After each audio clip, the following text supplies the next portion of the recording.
Yeah, we're live. Wait.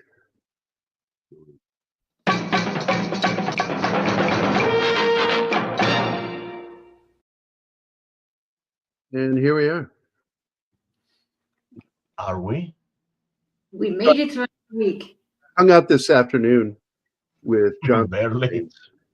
and he was a lot of fun hanging out with him. Austin is a lot of fun. Well, he's a really nice guy, and I owe it all to Don Ecker for meeting him because I met him through doing stuff with Yeah. Don Ecker. So he's a solid dude. He's a dude's dude. Okay.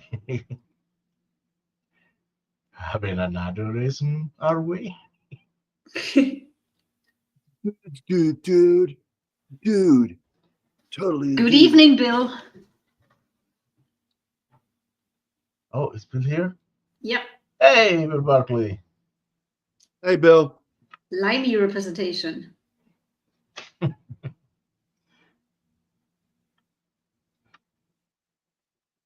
Boop-de-doop. I want to finish this page today. Well, do it then. I'm going How long to do you never think it's be going to finished. take you? Hello? Anima? Anima, you were talking and then you went dead. I asked the question. I asked, how long do you think it will take you to finish this? Oh, because it cut out on you. Oh, Bill, how dare you stream? don't you dare to spoil that one. Don't you dare. What about Yeah, it? no. What about the No movie? spoilers. Novocaine. He said he watched Novocaine. What about it? Oh, he liked it, but I don't want to know anything. I watched it last night to see if it was worth Anima's time, Well, and same thing I got to goes be for you. honest, it was okay. Okay, don't I had a spoil lot it. of problems with it, but I still had a good time watching it. So I'm like, Okay. if I'm going to have a good time watching this, I'm assuming Anima will too.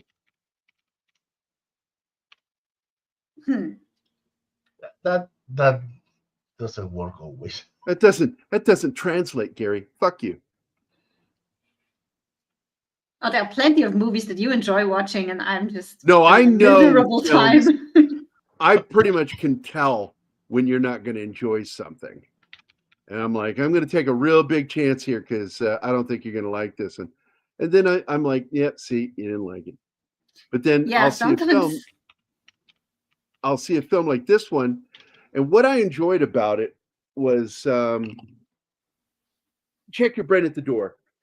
But I still got irritated with it because one little thing, not going to tell you when it happens, how it happens. I'm just going to simply say police officers do not fucking put their pistols down. Oh, yeah, you told me about that one.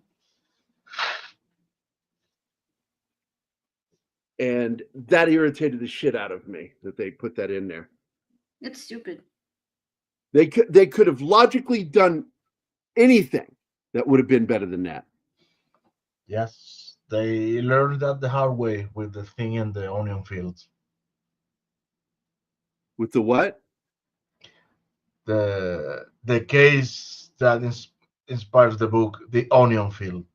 The book and the onion field. Yeah. Yeah. They Don't fucking put made your weapon down.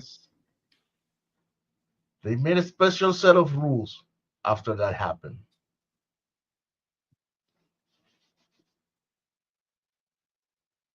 Because before it was only a matter of common sense. But then after that happened, boy.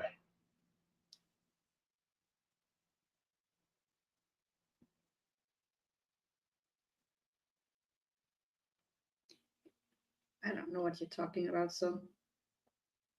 It's a Joseph Wambaugh book based off of a true story when officers allowed themselves to be disarmed and what happened to them. They were murdered.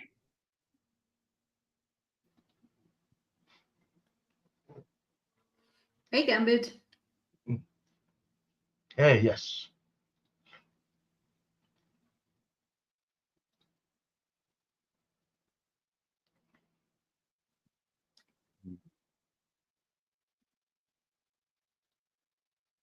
Oh, well, I What? wouldn't know. Okay, Bill is saying, "Oh, anyone watch a Working Man trailer?" Yes, we did. Uh, Basically, a carbon copy of The Beekeeper. I Uh, wouldn't know. Written by Chuck Dixon, and we never disparage Chuck Dixon.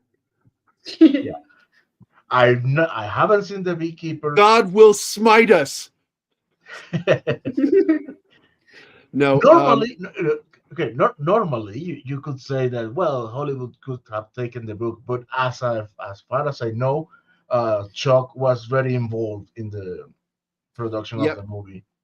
So I don't think he's going to keep The Beekeeper, and I don't think he's going to let Hollywood mess with his baby. I hope he doesn't. I'm hoping that we're going to see, because we're supposed to get that when he played Parker, because the only legal way to use the name Parker was the agreement to do more films. But Statham didn't do any more Parker films, like I guess they had planned to. Hmm. So I've got Oh, a good country ship, feeling. What? country ship media is here. He Oh, only gouge eyes. I only gouge eyes.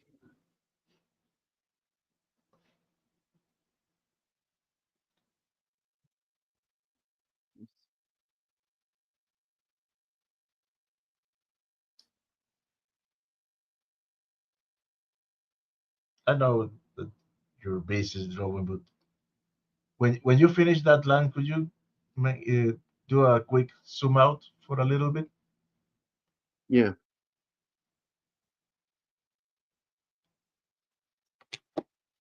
Oh,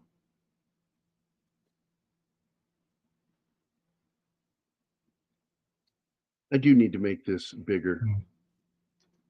You need to do better, drawer.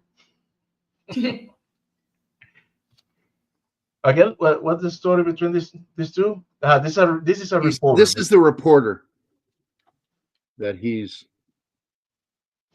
giving his manifesto to what Scaring he's the shit doing. out of the dude.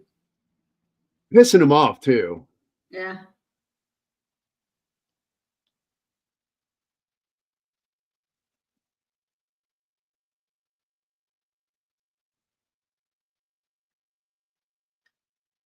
Okay.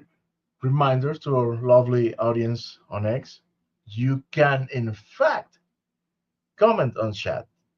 Talk to us so we can answer your question. And Not personally say your hi to you. questions, not your questions, your questions. Really, Yeah, I really, did. Gerry? I It's went it's one there. of those days, Martin. Just let it slide. By the way, I wanted to let you know, Martin, John Osteen has nothing but praise for you.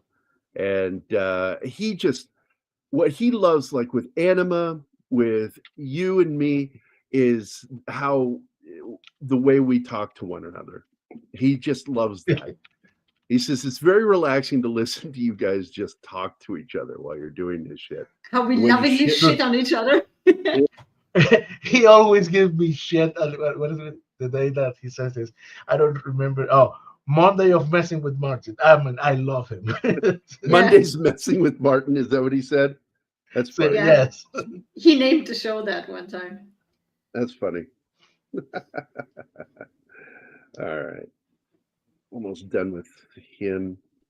And then I can focus all on John. Oh, he's angry. Oh yeah. How can you tell? Is it the fish? I am going It's to redraw his face because I don't feel like I got it just right. Not angry enough? I just feel like I messed up his chin, and I nitpick at my artwork like that. As one should.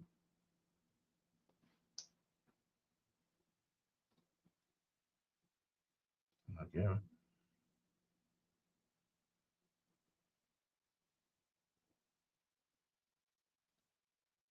Right. Well, it's sad. I was kind of Oh, hoping that our buddies No, might join us today. I have not watched it, Bill. I don't know. I'm old school anime, so Yeah, What is it? What's he asking? oh, about that yes. animated thing about a cat named Flo.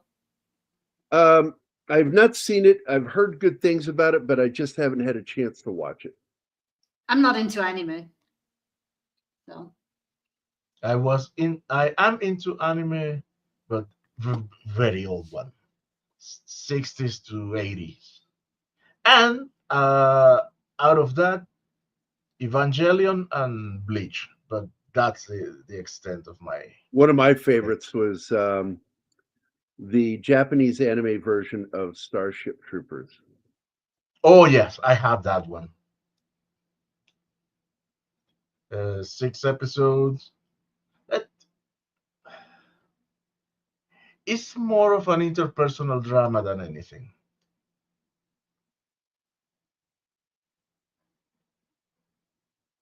And I love the Japanese trying to say the Latin names.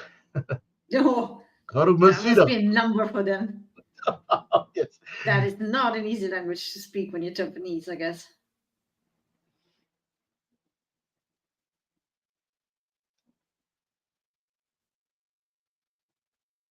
It's not bad. I still prefer the CGI version, the Roughnecks.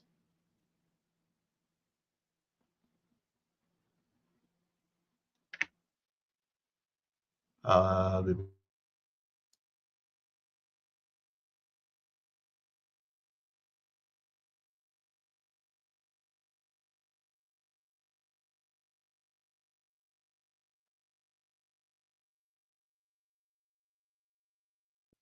Whew. Anima, you need to take. Well, Oh my God! I cannot believe this. look We have who's here. Chernowski. It's Dude, been a while, have, man. Good to see you again. have I missed you?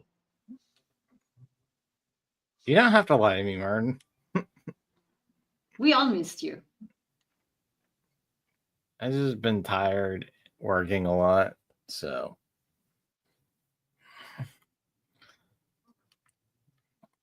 But how you be doing? You good? I lots and lots of work. So I'm just kind of tired. I did figure out like what would probably I've done a lot of thinking. I figured out the final form of the Jason Statham movie.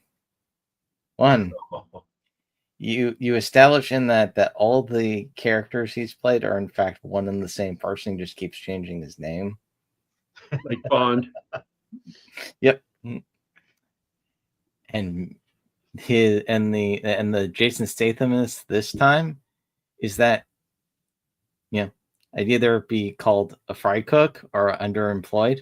It's basically he just goes to work at like a McDonald's or insert fast food joint here, and everything still happens the same way.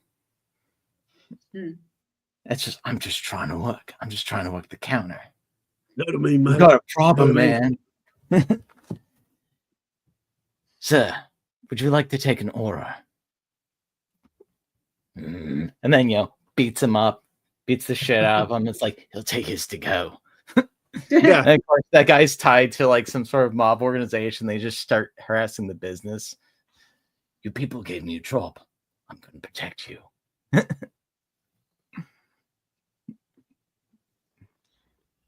Okay, Tom Baker. Now he's pulling our legs.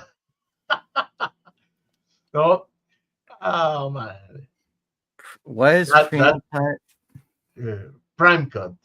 That's still on the pipeline. That is coming along with Galaxy Quest. I'm looking Don't forward to doing fear. Galaxy Quest. I did not care about Prime Cut. That was too weird for me. Really? Yeah, Yeah, it's not her cup of tea. not at I all. wouldn't call it weird. I wouldn't call it great either, but weird. I don't think it was weird. I sort of checked out pretty soon. I finished watching it, but I don't care. I really don't care. You wanna know weird? You have to go to the Wikipedia page about the movie. They say a lot of shit that I said, what? I didn't see that in the movie. You're all crazy.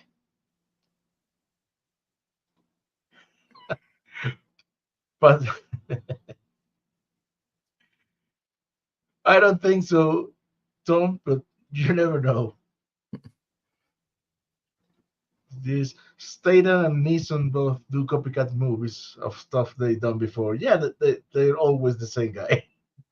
Oh, I have a Neeson one if you want to hear that. He has to deal with a travel ban because they finally determined whenever he goes on vacation or even takes the bus, something bad happens. So they're literally like house arresting him. It's like, no, you can't go. But I need to go. Someone's taking my stuff. You can do a crossover. The guy who has him under a domiciliary arrest is Jason Statham. Listen, I worked really hard to get this job, and you're not taking it from me. Liam. Yes, but I have to go and travel. Seems we're at an impasse. That we are. And then for some reason, they're being targeted by the mob because always. Of course. They end up in a hotel. I in a hotel for some reason. Yeah, I know, because I just want to point this out. Jean Reno is like one of my favorite thriller action actors. And I just watched a movie with him a few weeks back called My Penguin Friend and Me,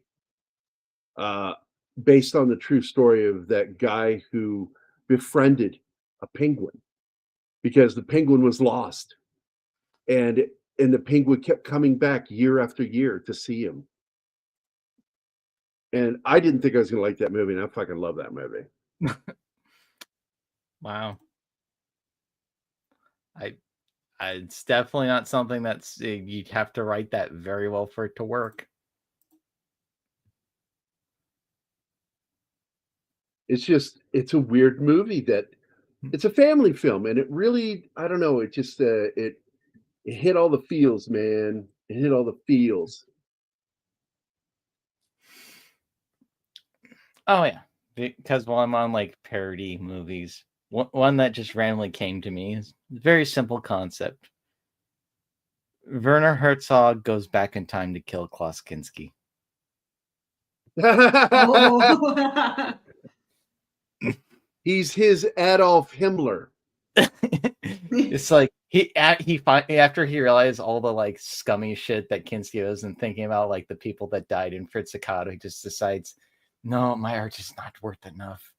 I must go back in time and kill Kinski. I tried to do That it would before, actually make for an interesting film, I think. Yeah. Oh, I'd the watch twist that. on it. It Killing turns out Kinski.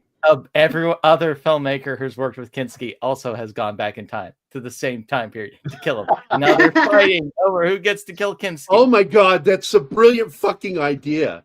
It is. That's I great. love this idea. What a great idea for a movie. Killing Kinski. Kill Kinski. That's yeah, funny. Like, you have a good title too.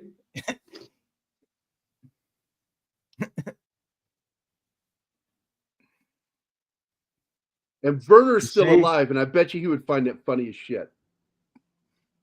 Oh man, he would probably want to actually start in it, which I'd be all for. Yes. Right. You know, like you know, there's like a Doc Brown type person. There's like just someone who's working on a time machine, and then Werner Herzog just shows up out of nowhere. How'd you know about any of this I'm doing? I'm Werner Herzog. What? I do not need to elaborate anymore. I am Werner Herzog. That's how I know. Like I know that Kinski, he needs to die, but he already died. I need to make sure he's died before I can do the terrible things he's done. What's Well, even why funnier when is you go- like, what made him want to do it is because he made that second Nosferatu film, Yeah. Nosferatu in Venice. Oh, dude, the stories about Kinski in the filming of that movie. Wow. People have That's asked me I bad. don't know forever. any. Tell me some stories. Hold on. N- um, Love Assault, You see? if you get me. Oh, you don't know what Kinski? Oh God, what came about him after he died? His No. daughter published a book. He Oh, did things Nastasia. no dad should do. No, Really? no, it wasn't Natasha. It was his other daughter.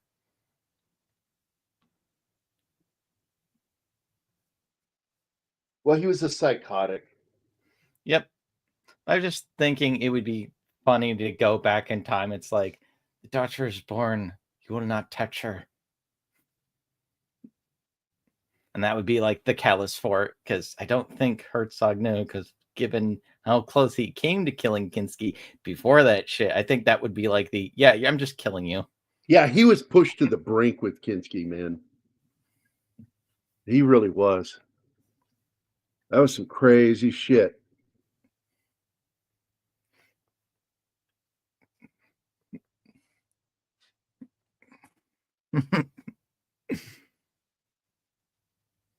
And they think they killed him. They go back in the time machine and they brought him with them. It's like, oh no, we do not think. Imagine what Kinski could do with Twitter. I mean, X. Oh, yeah, it has to end for a sequel and end with the lines, "What have we done?"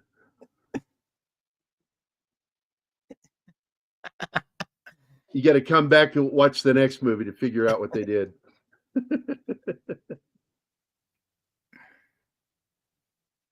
I want the whole thing, because usually in like these time travel movies, when someone goes back in time, they don't end up doing or it screws up the world. My twist on it is after Kinski is dead, like they go back to the present and there's no wars, there's peace in the Middle East. Like, like everything's nice, the economy is good, the World Trade Center is still standing. Wow. But then something has to happen as to why, and they got to go back and fix it, and that's the next movie, or no movie at all. Just leave it as that is the ending. I love that. Better yet, Werner Herzog would go, it seems that I have made a hell upon earth. And the person would look around, like, what the hell are you talking about? I just wanted to sound profound. Wait. Everything is awesome, but there's a global government, and Paul Verhoeven is the president of the earth. Oh yeah. It's actually the one thing that would probably drive him nuts. Herzog looks at his passport, and he's now a French citizen. Oh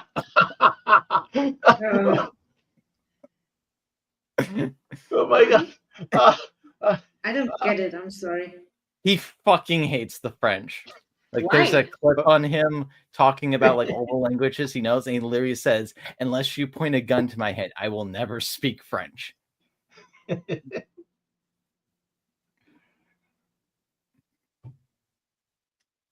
Oh no, I'm a French citizen now. This is hell on earth.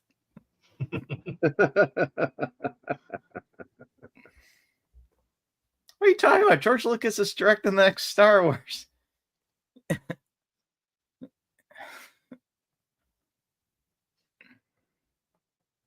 Yeah, I like that better.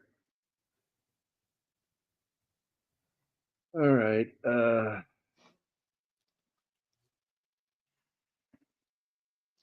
Shake, shake, shake your finger at the vigilante. What? The finger, he's pointing a finger in the drawing, so that made him think of that. It's Oh. kind of like That a is the so- Fonzie point. The look of the character is based on the Harry Belafonte. Harry He was the one Belafonte. that he was the one that sang that song. Shake, And of course, Senora. he's shaking his finger here. Shake, shake, shake, Sonora. Let's see. And let's see. Another, since I'm on a tangent with it, there's one other like time travel comedy idea I've had, which is called Stop Trying to Kill Hitler, which is literally about a guy who's in the past for the sole purpose of preventing all the other people going through time who invent time machines from killing Hitler to protect the timeline. So like he'll just be like, he'll be in like a cafe somewhere in like Paris or wherever, or Austria, and then his watch will go off and it's like, God damn it. He has to run and save Hitler. I was just sitting to eat. Yeah. But if he's a time guy, he's never late. Yeah, he's never late. But it's just the case where, like Hitler just like, no, let him in the room. Don't interfere with this man. He keeps saving my life. So he gradually becomes friends with Hitler despite his best intentions. Oh, that would be so rough. Oh yeah. You What a are my nightmare. best friend. God damn it. Yeah. Not Yeah, because I want to be. Sits one of the time travel assassins. I was like, listen, people have tried before you, people are trying after. Stop trying to kill Hitler. Do something else with time travel. Anything else. Why is it everyone who gets a goddamn time machine immediately go, I should kill Hitler? It's a fixed point in time. You can't change it. That's something that a lot of people don't grasp with science is, fixed points in time, which I was kind of glad they've talked about that on Doctor Who, but I still think they got it wrong. Well, time travel by its nature creates paradoxes and No, technically no. doesn't work. Paradoxes are impossible. The time keeps itself. Sometimes, Everything Martin, is. listening to you hurts my head. I don't care. Everything is done. Everything is being done. Everything has been done. Everything will be done. Everything at the same time. Well, not at the same time. At the unison. The time is an illusion created for our consciousness. Consciousness. We can only perceive it in one direction. It's 1933. Paradoxes are impossible. That is why I love 12 Monkeys. Oh, wait, no, it's 1937 and Snow White is in theaters. It's 2025 and Snow White is in theaters. What the hell?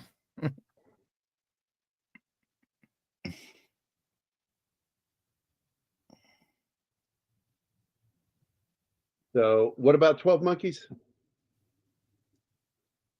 12 Monkeys. There are no paradoxes. Because You ever see the everything is TV laid out. series?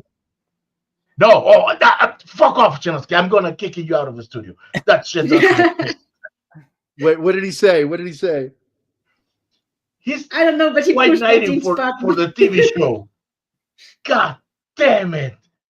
I And that, children, is how hate that you show. upset Martin. I've never Okay. seen it. Yeah, all right. I guess I'll put that in the topics never to broach again. Bill, I probably am going to see those Popeye horror movies within this week. And yes, you convinced me to see Goldilocks. And if I don't like it, I don't care. I still love Wait, you. what is this Popeye the Slayer, man? What are we talking about? Oh, there are two Popeye horror movies. One is Popeye's Revenge and Popeye's the Slayer's Man. Do they look good? Or are they going to be No. like that Winnie the Pooh movie? They must be shit, most probably, but I'm gonna see it anyway. And You then we enjoy have. torturing yourself? Uh, I like horror movies, and that is part of being a horror movie fan. You have to deal with crappy horror movies. Yeah. You got a noise out of her. That's what I do. Whoa, whoa, I whoa, make whoa, whoa! We noises. have sex with an A before you say something. Hey, Good Sax. gracious me! How you I'm doing, looking Kyle? for it. Love you, buddy. Everybody loves sex with an A. Hey, fuck you, Kyle. And the other one too.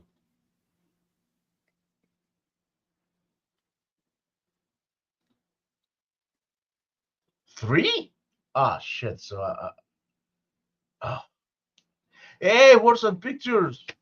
Long time no see, my friend. That's Lauren, right? What? No. No, that was something with books. That turned out to be Lauren. If you want a horror show, just watch the Disney stock price. Oh, and Nope. then and then Ubisoft. Those two are going. They are doing a deep dive. Oh, but yeah, Ubisoft's going down in like one spectacular blow up, whereas Disney's like it's a curve of failure into oblivion.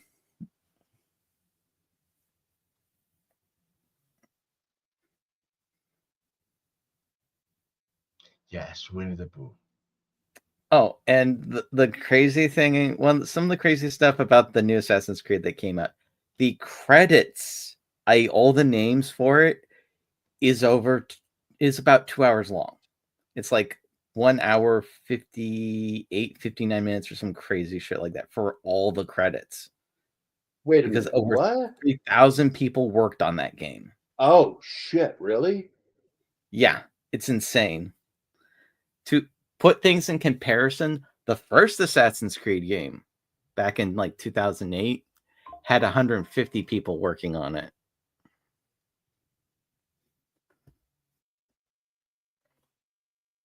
Yeah, Wait. Did I hear you right? 2 hours of credit? Yes.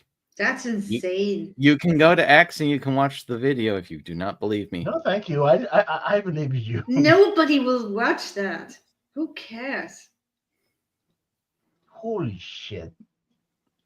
Oh, it's even more fun. They have Yasuke has a romance with I forget, it's like Nobunaga's like sister or cousin. Sister, yes. Yeah. Who Sister. all the Japanese emperors are descended from.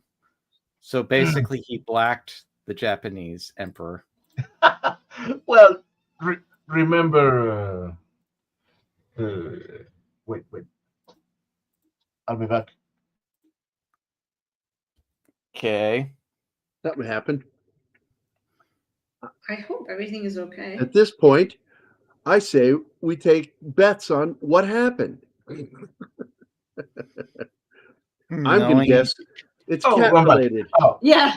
Remember the Mel Gibson movie Braveheart, in which they make the whole the English king lines are now descendant of of Wallace.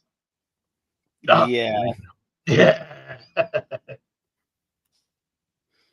So Yasuke can do the same. Oh my goodness. Yeah. Well, I mean, didn't Mel Gibson get flack for doing that from the English? I'm trying to remember. It's been forever since. Oh shit, I don't remember. Braveheart came out. Yeah, but being that he's an American that grew up in Australia, I don't think he gives a two shit what the English think. Probably not, no. They weren't exactly the good guys in the story. Yeah. Most probably he did it on purpose. Yeah, it's the Scottish revenge fantasy. I don't know, Bill. What do you think of that? Of what? Scottish revenge fantasy.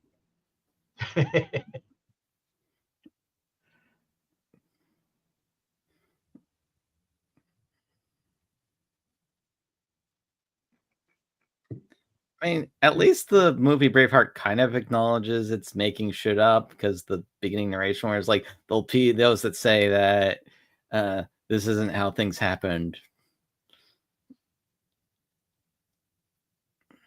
They used to be friends, the French and the English. And nowadays, the French are so stuck up when it comes to English. They even made up a French word for computer, for fuck's sake. Well, It's ridiculous. that happens Wow. when you let a king buy lands into another country.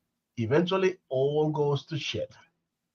Oh, about for how petty they are when they were making The Duelist, the Ridley Scott movie. When they were having the film sent over, the French accidentally opened it in customs, Oh, requiring them to refilm some of the fights. Yeah, they were real shitheads for doing that. Yep. by the way, did you see the fake trailer made in CGI with AI, AI. completely? Yeah, Karen it's Unleashed. Karen Unleashed. I've seen it. Yeah, It's I watch. awesome. You and I both watch Film Thread, so I want that movie made.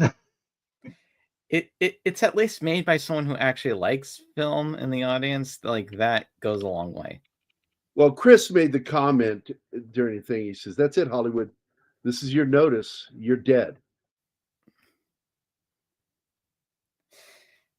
Yeah, well, I no idea where things are gonna go. What I do know is I wish they just stopped fucking calling it AI for artificial intelligence when it's language models, which is a different technology altogether. It's algorithm, nothing to do with intelligence. Yeah, that's what. But it's called AI so they can sell it, because Oh, that sounds way more we important. pushed another button, I think. No, no, no. Uh-oh, you broken Obviously. Martin again. He's only saying one word. Yeah, he's not No. Englishing anymore. Yeah, Martin's become French. guys, I studied that at the university. That is yes, it's not artificial intelligence, but it's not what you're saying either. It's intermediary point. The worst of it is are this language model, because it would be comparing intelligence to Konkata. It works by probabilities of what is probabilities that it learns with its training. What is the probability? What may come after this point with the most probability is what this language model do. But there are a myriad of other techniques that basically try to copy uh, what we have only observed, not analyzed in profundity, about some mental processes, but the at brain level. So it's not there, but we could get there. I hope we never get there.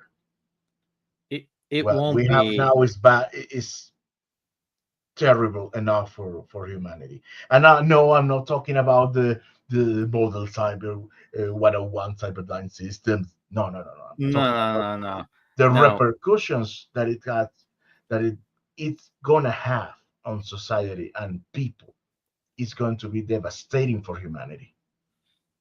No, we're not going to get intelligent. You're going to get something that can fool the majority of people eventually.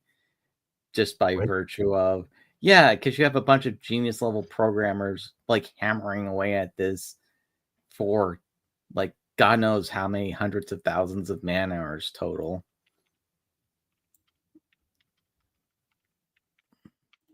So yes, Man, the thing will work relatively well because of how smart the people that making it were at making something that could pass for a person. Remember, the Turing thing, it's called the imitation game.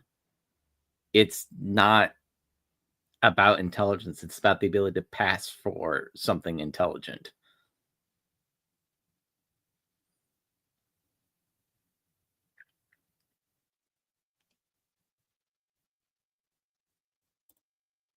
I recently saw some great DIY short moves on YouTube with an eye and a camera, and I still love Atomic Age pictures. Yes, I have. What is the one that I follow? What? Abandoned Films. That's a YouTube channel. You should go and take a peek to Abandoned Films, Tom Baker. I think you're gonna like it. Actually, Yes, was it? Gerry is working on Vindicated, or Vindicated is working on Gerry. However, you see it. One AI related channel I do enjoy watching is called Demon Flying Fox. In particular, is a whole series where everything's about insert pop culture thing here, but it's all about Balenciaga. The fuck? Yeah, Oh. Dune by Balenciaga. Let me. Gerry, Yeah, man. you have another adept to Ridley Scott's The Duelist in Gambit 1987. What's it? Hold on, let me pull it over to read. The Duelist is a fucking madhouse movie that Ridley Scott made, and I love it. Yeah, absolutely. It was actually his debut venture into filmmaking. But Napoleon, on the other hand, it's a piece of shit. It's like they focused on the bizarro fucking fetishistic relationship between Napoleon and Josephine. And I'm like, you've got a story about one of the greatest tacticians in the history of the military, and that's what you're going to focus on. He's lost his fucking mind. But no, I'm right there with you, Gambit. That movie is on my top 5 list of favorite films of all time for a reason.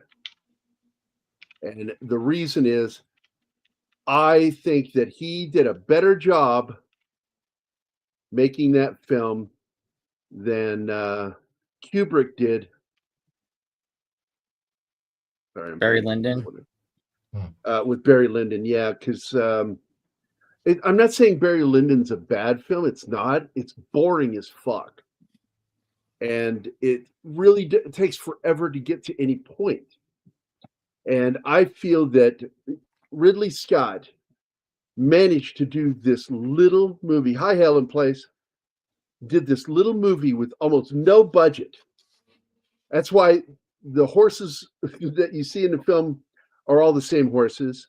And the wagon, there was only one wagon. Hey, Rod Thunderheart, God bless you, man. The wagon they had in the film was the only wagon they had, and they had to dress it differently for each scene. That movie had no budget. And whatever happened. When it was caught on camera, that was what they got. And that's why that final scene is one of the greatest moments of serendipity. The lens flare. Seen. That right? Lens flare was 100% natural and occurred in camera at that fucking moment. That is so beautiful. Just like in the bridge of the Enterprise. Shut up. Exactly where some pictures. It's trying to akin to do a reverse engineering, but without seeing what is happening.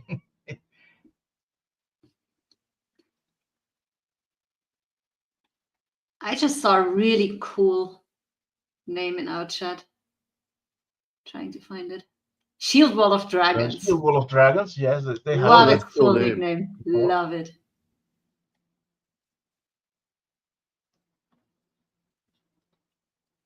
This is the part of the show Yes. where Anima compliments people in their great names.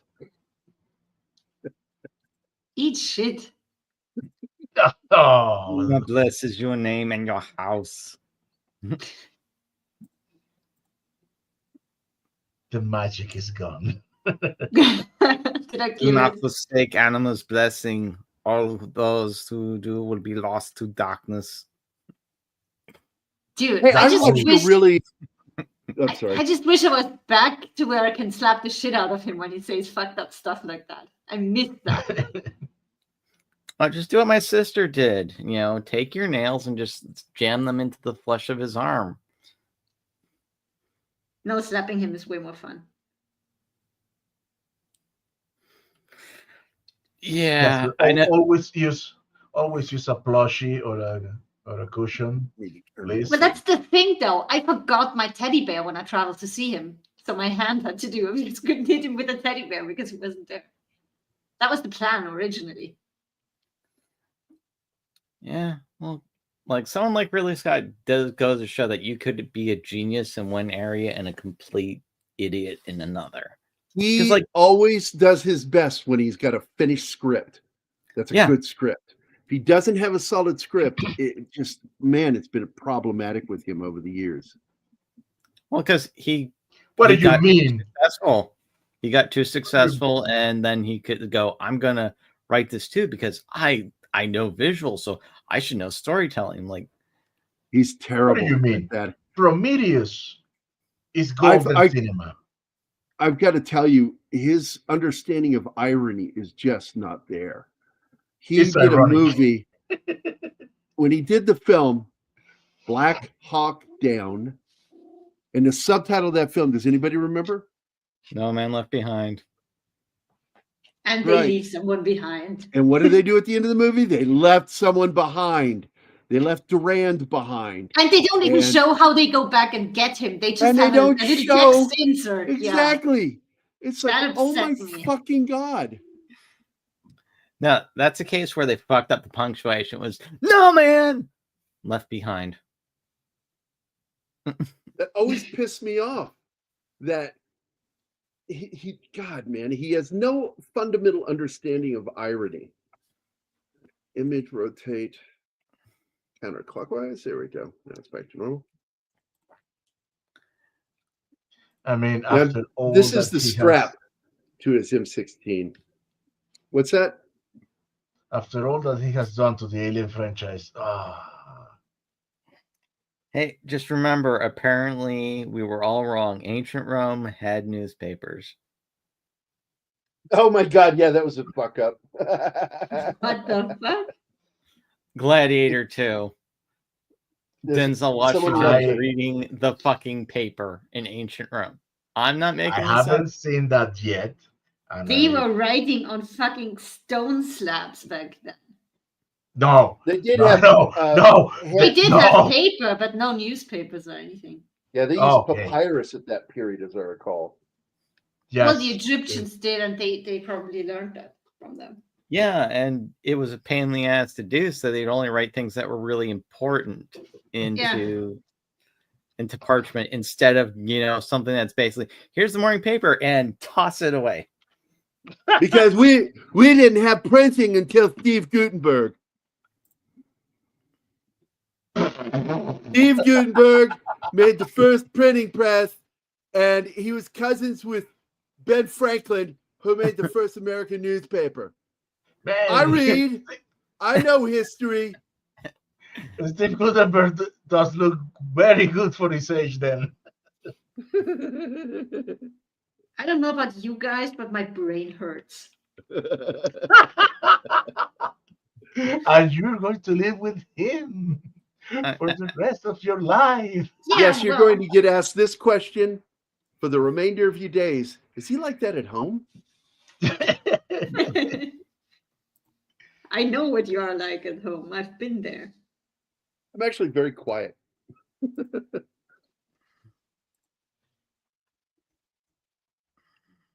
All right. Get back to ink in here. I'm impressed lately with Hollywood because it decides on every turn to just accelerate its destruction instead of trying to hold on. I know. Disney, Jesus, man. Oh, well, if I may have not said that, but Venkman's girl is here, so Hey, Vinkman's girl. Hi. she's on listening mode.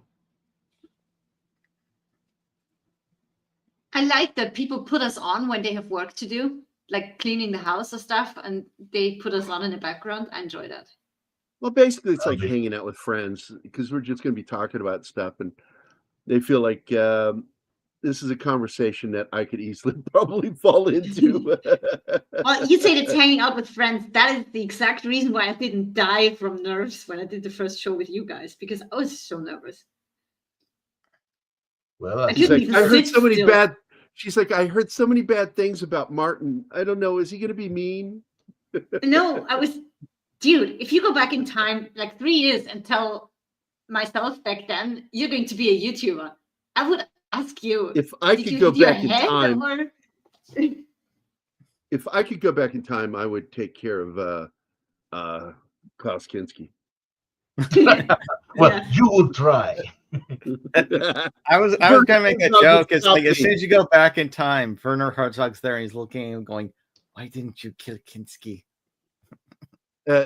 Well, if you go back in time and you go too early, he'll find you there and stop you and go, wait until 77 or 79 when we finish Nosferatu.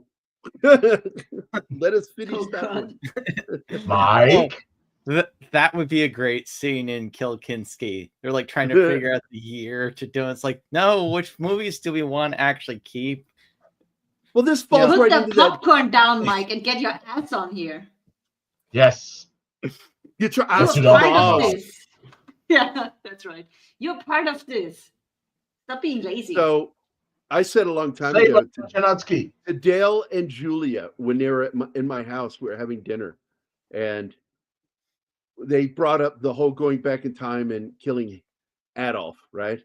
And I interrupted and I said, no, I wouldn't go after him. I would go after Charlie Sheen after he made the two baseball movies, and then end him before he does Navy SEALs. Was it that bad? All I know is I made Dale Dye laugh, gut laugh. He's like, "What is wrong with you, boy?"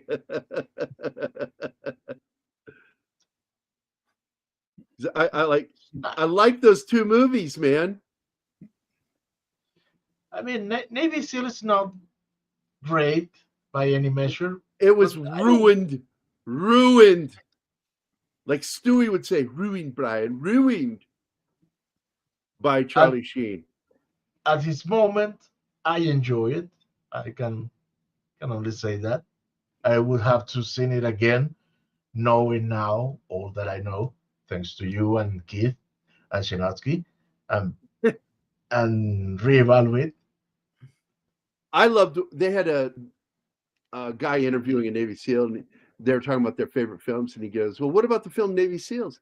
And the Navy SEAL goes, "I think that's probably one of the closest to what it's like to be in the Navy SEALs films I've ever seen." And the guy goes, "Really?" And he goes, "No."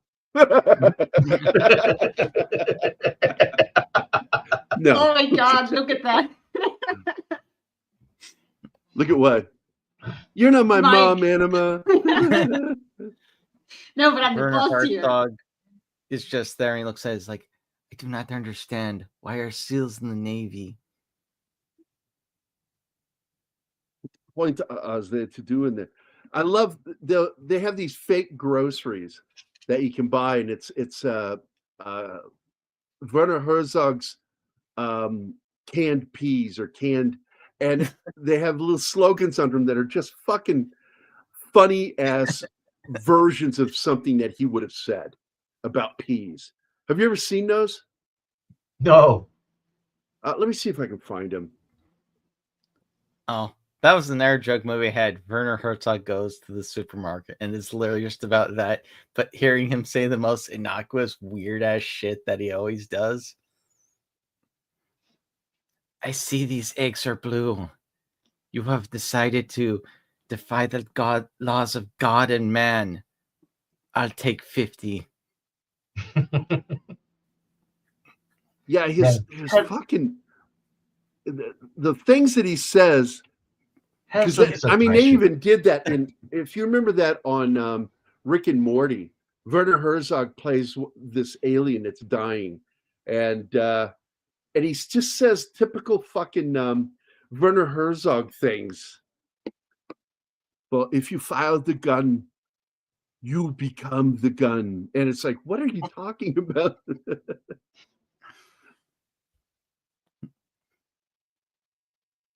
I buy eggs, and then the ghost of Klaskinski at night picks them up and throws them at me, destroying them. Okay, So I here we go. back to the store and buy more. I'm going to give you the link, Martin, so you can open this up on screen and share this, put it into a private chat. Here you go. Oh, Oh, you already found it. That's it. no. Oh, that's on my screen. That's it. So you click on it. Oh, fuck you. Can you go They there? never- Because I don't want to log in. I'm in the middle of stuff. Okay. Yeah, do it. Do it. Do it. I got this. I think I got this. Famous last words. I got this. You know, that was Disney's mistake. Maybe they should have just had Werner Herzog saying all the Rachel Zegler stuff. We would have been more palatable. Oh, Where he said, "That is Hollywood, baby." Weird. Holly weird.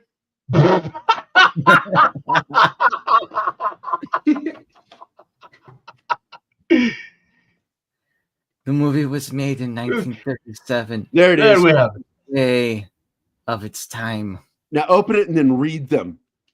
Open it up wide to look at them. It's just, and you got to hear it. You have to hear it in Werner Herzog's. You got to hit the magnifying glass. It's a little. I mean, they even put a graphic there right. for you to do it. Yeah, Jesus yeah. Christ!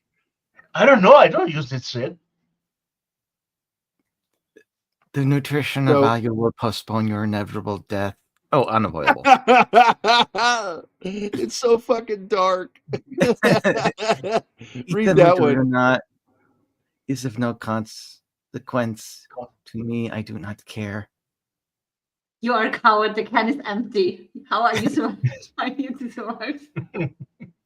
I just thought this is the funniest fucking thing I'd ever seen in my life because I heard Werner Herzog's voice when I'm reading these things. Ooh, I like the crazy pills. Take one every hour to prevent the urge of choking the hell out of someone who desperately deserves it. I need that. Herzog We spam. Pop Culture Minefield, we disavow any call to violence. Do you hear that, YouTube? We are joking. It's humor. It is not meant to provoke anybody into actually doing something to somebody, for God's sakes. We're not completely insane like YouTube. It's just Completely. Completely is the operational word. Yeah. Yeah, Herzog's spam would be the equivalent of this spam is like Klaskinski, salty and vile, and yet refuses to die.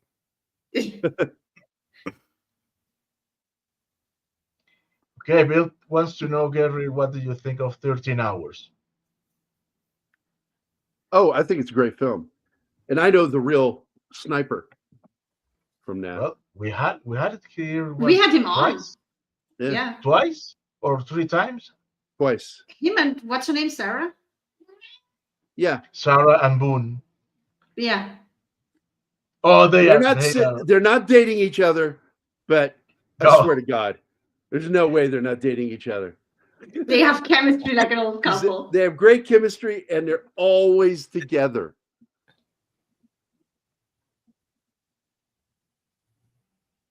Oh, they are awesome.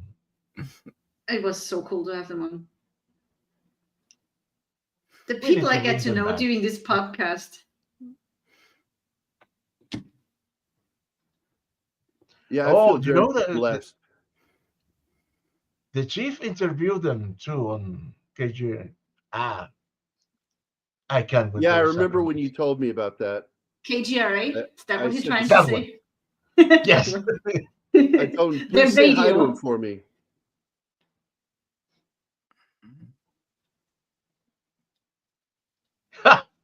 Klaus thought Herner was a shithouse fly. Right.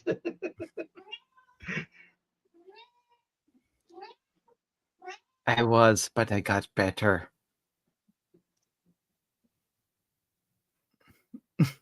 Oh, Tom Bacon is fighting with his autocorrect.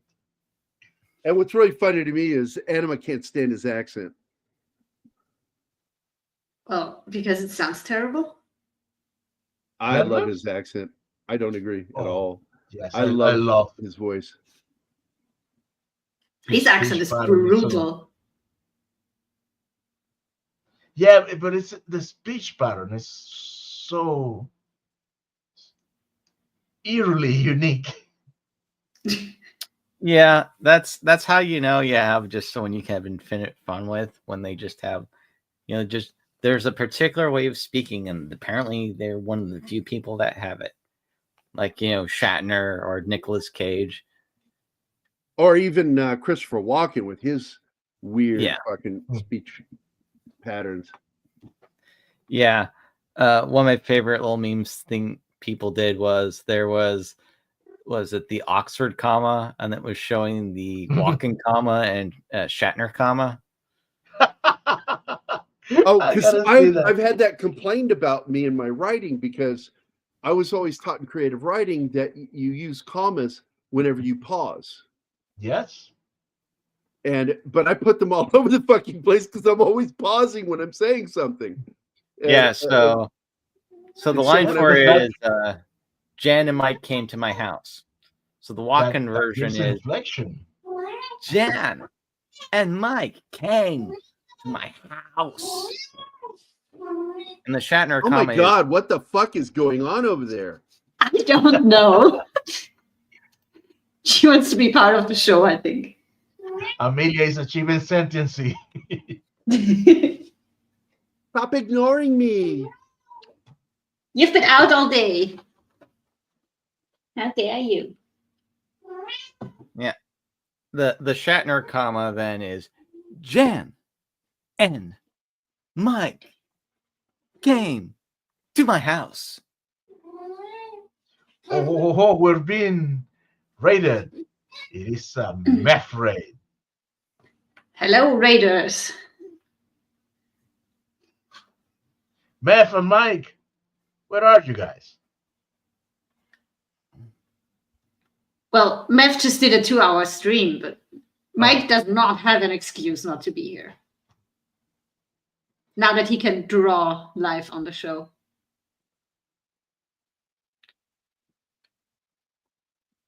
All right, Rocket Kitty is on my lap. I guess she's going to be quiet now. Hopefully.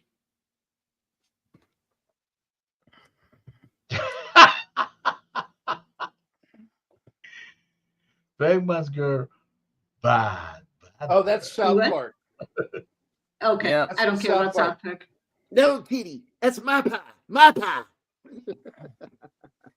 I'm still amazed that that's like one of the first episodes, or is it even the first? Because I remember it's like, "My kitty's my pie." And then he goes, "My kitty's being a dildo," and then the mom goes, "Well, I know a And I certain know- kitty who's sleeping with Gonna mommy listen tonight." With mommy tonight, yes.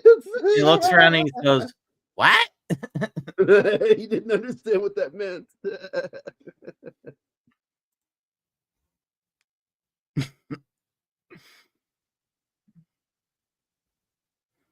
Yes, Charles Bronson has had his style. It's nobody can tell you how they're going to do all sort of horrible things to you with a more agreeable voice.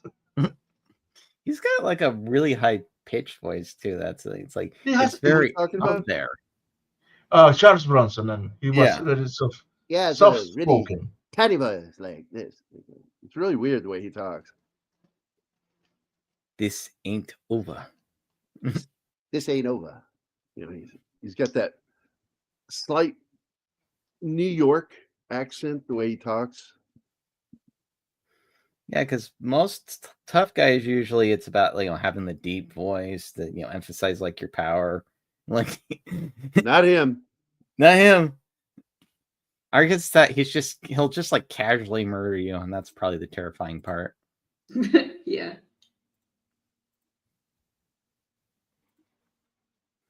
I always loved it. Just he was a man of few words because of his voice, I think. Yeah, that might be it. I could see having insecurities that he would want to use it as little as possible.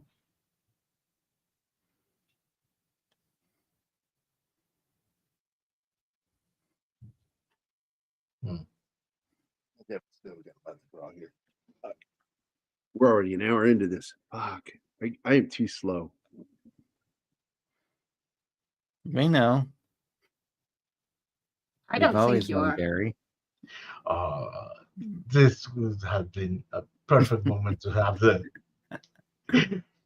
Gerry drawing that Fat Steven did. Oh, Martin, I No. set you up. I set you up for the banner. You didn't use it. Damn it.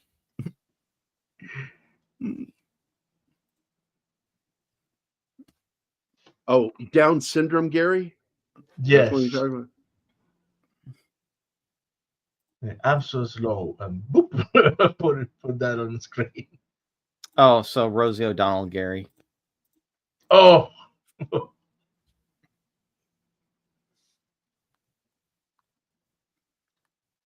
oops, what is this? I will say this: you're a better lesbian than she is, Gerry. Goddamn right. You're goddamn right.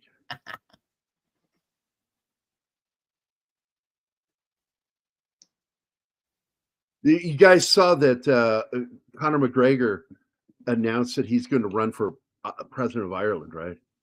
Yeah, but that happened last year. Oh, That announcement. because he just came here, and that's the first I heard of it. Oh. Right after he said that he was going to run against the Yeah, other but party. that guy, no.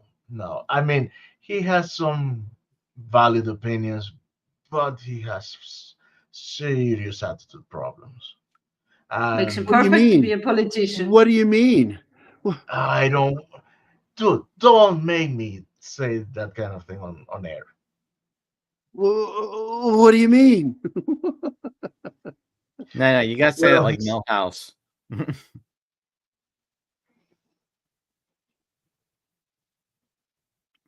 good. I mean, yes, he has some very good things to say, but don't put him in charge. No. We're just in the era where celebrities just think we can run everything. And yeah, and they start taking over, and then everything. You mean all I have to do is act? Yeah. I mean, politicians might as well be actors these days. These days? What do you mean these days? And what do you mean these days? And what do you mean we? What? What? Good night, Mephisto. Good night, man. Good night, Matt.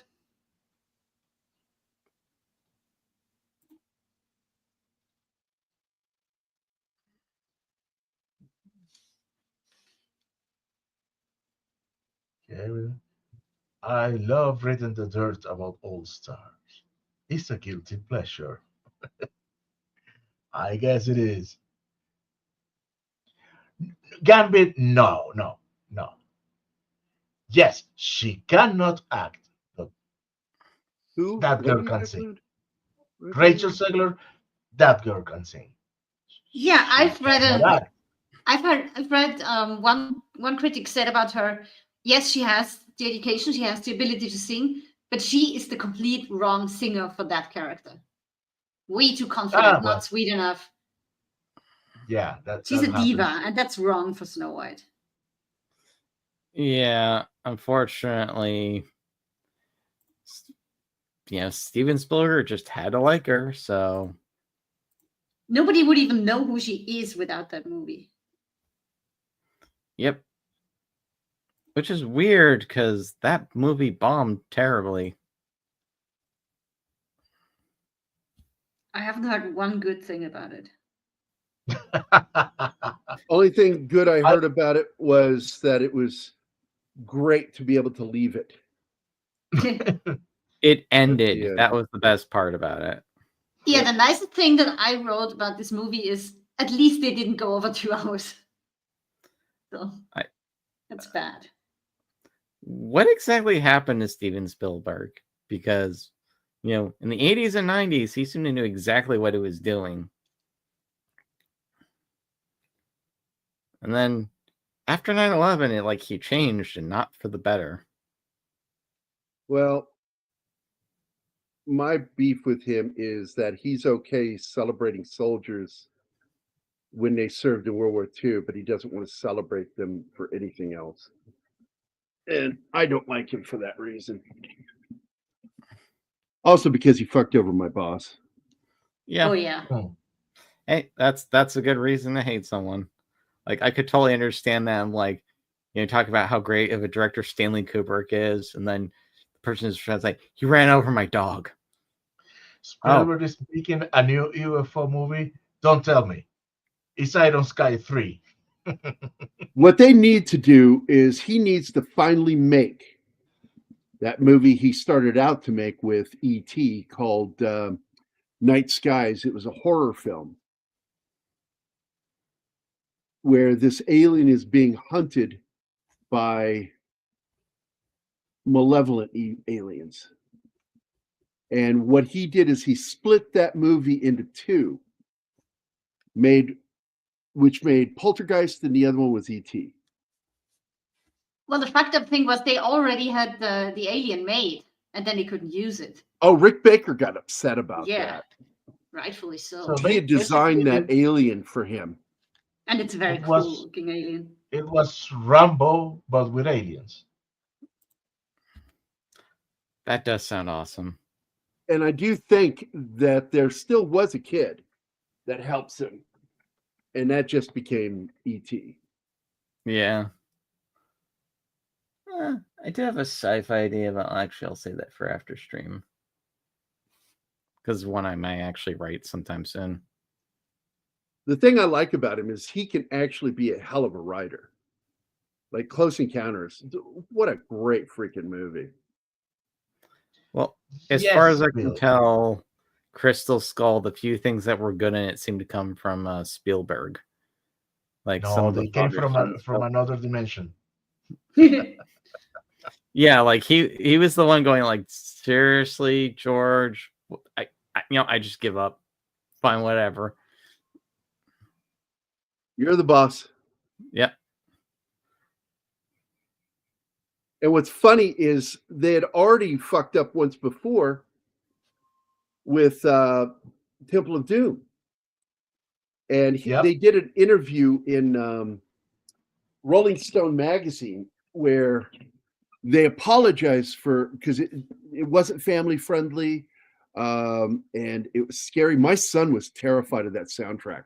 I would play the soundtrack at home, and if my son heard it, he would just sort of stop and not come in the room. Especially when they do the Modoram, Sudoram. That shit scared the fucking hell out of my kid.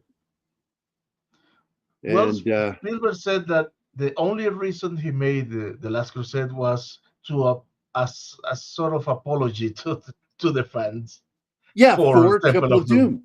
Yeah, he said that in Rolling Stone magazine, and I like that movie. I like Temple of Doom. But I understood what he had to apologize for, which is he made a film that wasn't friendly to the audience. Yeah, I didn't get that because the first Indiana Jones movie that I saw was in fact Temple of Doom. Then I saw Raiders and I said, oh, now I get it. Yeah, it's not in the same vein. By the way, you ended up seeing them in a chronological order then. Yes. I found that funny when I was seeing the years. Like, oh, so the second movie was in fact happens first. Okay. And And did you then catch the Dan Aykroyd cameo in that? yeah, he's at Yes, the and airport, right? Yeah. Yeah, and of they course the R2D2 and C3PO. and yeah, and I don't Club remember Obi-Wan. that. Oh, Club Obi-Wan. I remember that. Hmm. But I don't remember R2D2 and R2 C3PO and being in it. 3PO are etched on stone. I didn't catch that. Yeah, and Raiders when they're in the Oh, Raiders in the no, I thought we were Mhm. talking about Temple of Doom. So I No, don't in Temple remember. of Doom too. Oh, nice. Oh, or maybe I'm confused. I'm old. I defer to your expertise, Shanatsky. It's I mean, either way, there's You really definitely stunned him with that because he's not used to people doing that. Right, Shadansky? Wait, what? You're trusting me? Yeah, first, I your trust. first Dude, I mistake is trust trusting Shanatsky. me. I trust Shanatsky even when he dresses as Shredder in Call of Duty. He what? Yes, his operator was cosplaying Shredder once. The villain from Ninja Turtles. Yes, I because thought they you had a were Shredder grown skin. up. We were playing video games, Anima. We Yeah, clearly like are not grown up.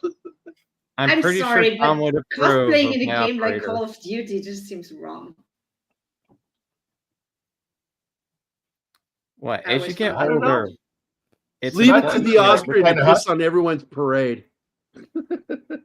even you said that, Gary. Oh, That I it's never weird said to anything. cosplay Yeah, I in did. it. Yeah, I did. Yeah, cosplay in I the couldn't stand it war because game. all right, look, I am in a game. Like, look, Martin's played with me. He knows how good I am. I look over to my left and right to see who's popping in on my team. And I look over and I see that whatever her fucking name is, that black hip hop singer that just wears sexy outfits. Oh, all the fucking Snoop time. Dogg. No, the girl. Snoop Dogg was weird too. Okay. I'm looking over and I see Snoop Dogg in the game with me, and I'm like, oh fuck. And then, but then I look to my left, and there's this fucking woman just dressed in a sexy music act outfit, just titties all big, and I'm like, what is that got to do with combat? Yeah, well, what completely threw me off was seeing fucking Starlight. And what's the evil dude? Homelander. Homelander, yeah. Those two. Seeing those two in Call of Duty, I was like, yeah, I'm out. Fuck off, guys. Seriously? Are you paying for this? See, here's the thing. His character in Banshee would actually work for COD. Absolutely. But no one knows Banshee compared And that's to a show that Anima has not seen yet, by the way. I'm looking up the skins here, see if I can find them. Oh, yeah. Tommy Saving Chong. Ryan's private. Oh, hey, man. You got in a kiss streak yet? You missed the letter here. It's shaving Ryan's private. I just got a blunt from the world's biggest kill streak. Oh, this one was trippy. Skeletor. Oh my god, I didn't know that. I looked over and it didn't did it. bother me. It didn't bother me because he looks like he's wearing a combat mask. So I'm like, okay, I'm okay with this. I'm okay. It's freaking Skeletor. I did it. I'll get you, He-Man. It makes me sad to know that the reason that voice was chosen was because they didn't want to scare kids. I'm like, the one person you might want to scare kids is the bad guy. Exactly. Who, by the way, has a skull for a face. Yeah, this was trippy. This one in the game. Spawn. Seeing Spawn in the game was trippy. Oh, I like that. It was still kind of cool. It was cool. I love that cosplay. I was like, okay. I almost got that once when I got some credits. But I'm like, no. I'm going to save it for a good one. I There she did is. get Here, the this one. Alucard one. This one, Nicki Cardi Minaj. B. Ah, No, Minaj. Nicki Minaj. Okay. I'd look to my left, and there's a guy with an M4 in his hands, and he's Nicki Minaj. And I'm just like, fuck, why am I playing with these people? And I killed him. The minute we hit so many seconds into the game, I shot him. And you get to shoot somebody twice. So I shot him twice. Of course you did. Were they in your team, right? Yes, they were on my team. Oh my God. I just couldn't stand them being on my team. I really just fucking hate people. You should be able It's to like, deactivate I made the fun cosplay of 'em. shit. If I allowed, because I didn't talk with a lot of the people in the lobbies. But I remember one night when I was playing Modern Warfare 2, and somebody was wearing a female mod, and I went, "Oh, had no idea you're a tranny. That's awesome. Good for you." Oh. It's like, I'm just doing it to call. And I'm like, yeah. I'm going around as a soldier boy because I'm a boy. It's fucking Be weird. nice. I have trouble being nice to that shit. It's just so fucking weird to me. Well, I mean, there's a certain that it depends on the level of fantastical you do, though. I would say that you should aim for believability rather than realism, because a lot of fiction is not realistic when you really break it down. Like James Bond, for example, is not realistic, and any attempts to make him a realistic character fail. Because the character isn't real in the way he does things. And Yeah. if you try to make it seem real, it just looks weird. That's why he Yeah. can be played by different actors and still be James Bond. Yeah. But never a woman. Yeah, There's please. If they go there's an there, amount I swear to God. of believability with the stunts and everything else. We accept that character can do those kinds of things. Now, in comparison Which with what, is let's why say, he has to be a certain age and not too old. You're being ageist. You saw No. how this. No, to do the action, he cannot be older than, I don't know. Roger Moore was well into his 50s? And he did not look right doing some of the shit he was doing. Well, he did. He was too old. Hey, here my apportation to the DEI program. Hollywood, look at me. I propose myself as a Bond. Short, middle-aged, Latin, fat, and bad English. why do you think we have you on the show, Martin? Like, you check a bunch of our boxes for us. I know. I Yeah, we thank God know. every day for that. We Yep. we have vote hires. Keith for being black, me for being female, and Martin for being Latino. And me for being Sauron. You for having the voice that you have, I think. You'll never Yeah. make it, Gulliver. Yeah, where's do. my DEI program where they go, hey, here's a bunch of money, make a TV series, whatever you want, doesn't even have to sell. Oh, I think the movie that you pitched at the beginning was great. Oh my God, dude, that needs to be turned into a Yeah. film That needs to be made. and sent to him to see if he would Kilkinski. play himself. I We should need you to not. find a way for you to pitch that. No, I'm afraid that he would send a letter back going, thank you for the idea. I am now looking for a time machine. Make sure you have a copyright on that then. I'm in my way to CERN right now.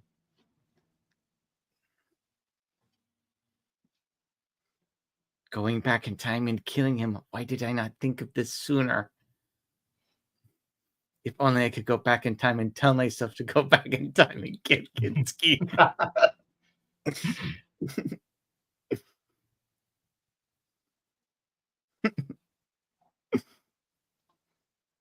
Yeah, but you could just go back in time, Werner, and do it yourself. Yes, but I should have done it sooner.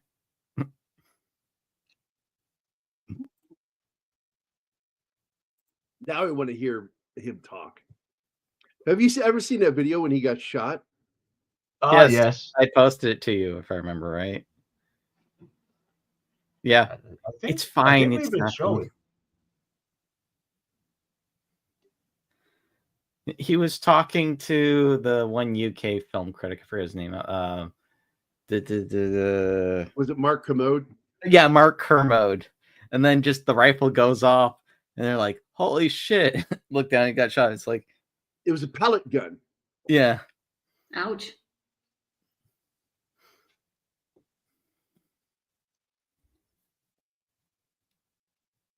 But I just love that, like, Mark Kermode is more freaked out than Werner Herzog. Well, He's like, Murphy is English, so he's probably never been around a gun. And I used to know him because I helped him make his Blade Runner film, On the Edge of Blade Runner.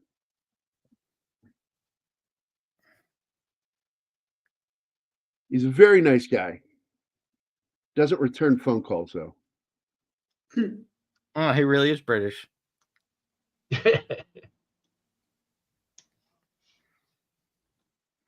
I didn't know that was a British thing, not to return phone calls. If it is, then I must be British. Nah, I just made that. It just sounded funny to say. Oh, so he's British. Okay. So, casual xenophobia. Yeah, is there any other kind?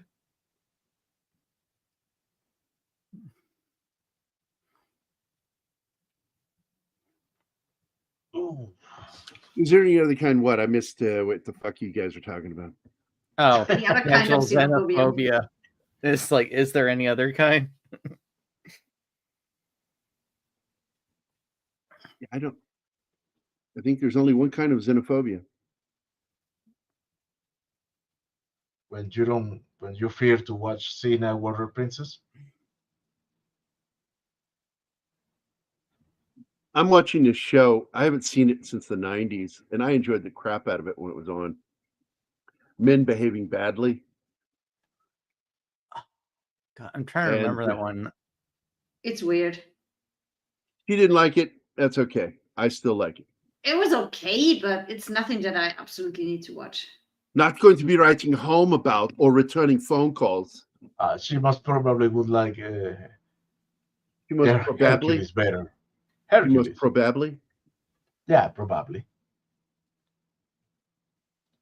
USA actually had some interesting series when they started doing original programming. Like one I loved a lot was G versus E. Good versus evil. Why does that Yeah. sound familiar? Yeah, Good versus Evil. That was a USA show. Guy dies and gets recruited into the Almighty Corps, and he's teamed up with a guy who like died in the 70s. So he's very like blaxploitation. It does sound fun. 1999, Good versus Evil. Clayton Runner and Richard Brooks. Yep, Is and that the one? and Can you Michelle pull it up on Nichols. screen to see if I remember it? Because I don't recognize that name. On it. Yeah, it was Good versus Evil, same. or it was like called Oh. G versus E when they were playing on like GVE, yes, that's the show. Yeah.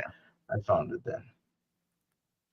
Yeah, but Michelle Nichols played the mother of the black guy in it.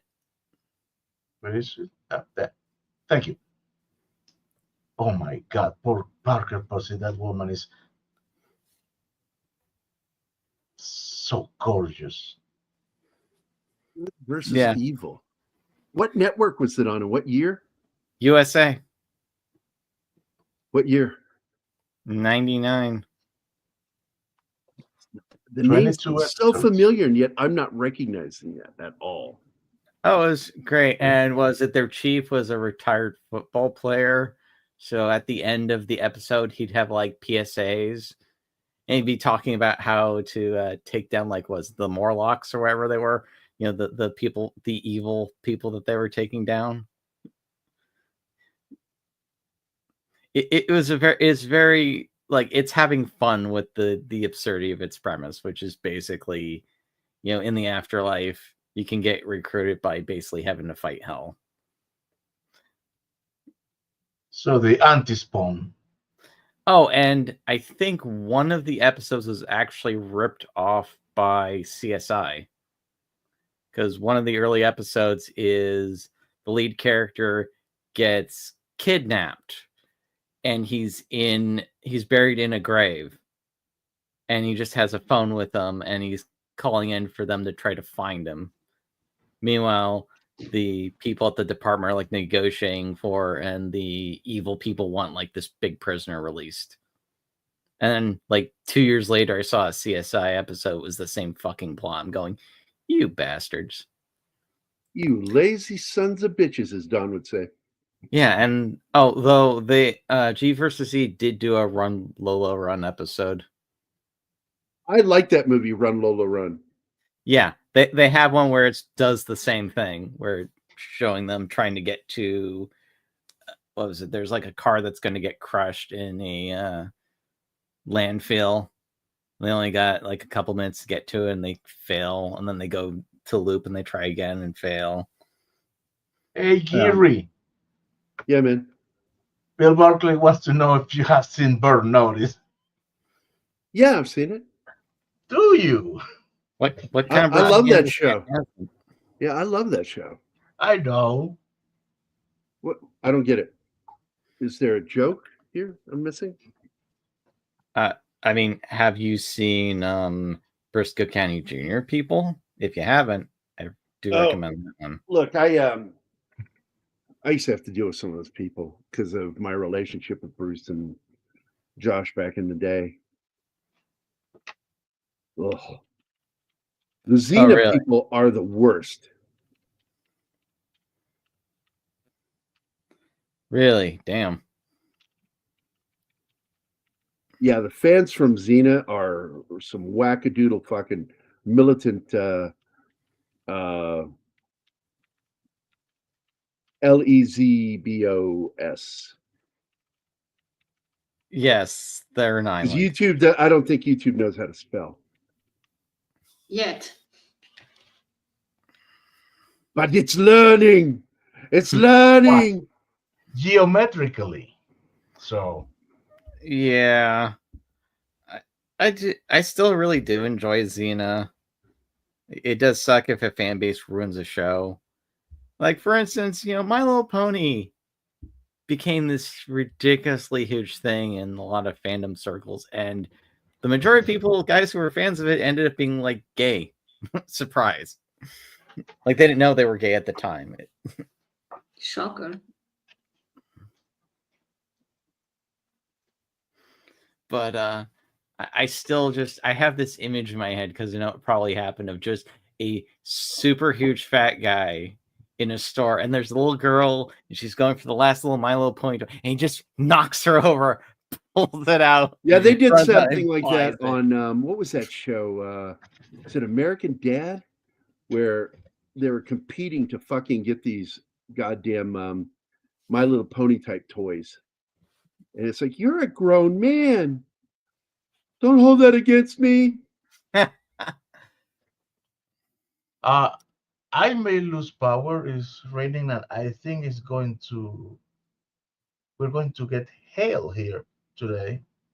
The hell you will. Yeah. So that may happen. So be advised. Yeah. Oh my God, we're never going to survive without Martine. We're doomed. I did have a thought of how. Whoa! What happened to Anima?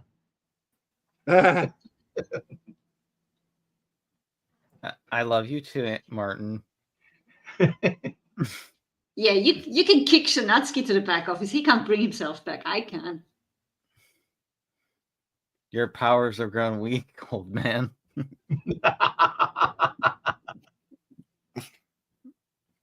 Yeah, I know. Should never have given me powers to begin with. That was a mistake. Now it's too late. I did, because you brought up Xena, I did have a thought a couple years ago of how you could actually do a reboot that would be interesting, and not necessarily repeat the show, but still do it. Because you know how like the framework was always that there'd be a lot of flashbacks to her past. Right. I thought, Wouldn't it be interesting if you did Xena, but you did in chronological order? So she doesn't even have Gabrielle with her at the beginning. It's just the first half. Presuming you got multiple seasons, mind you. The first half would just be all the shit she does, and you spend the second half of her trying to make up for it.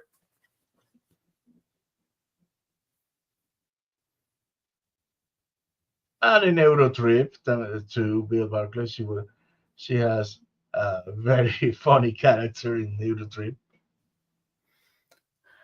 Who does? Um, Sheena.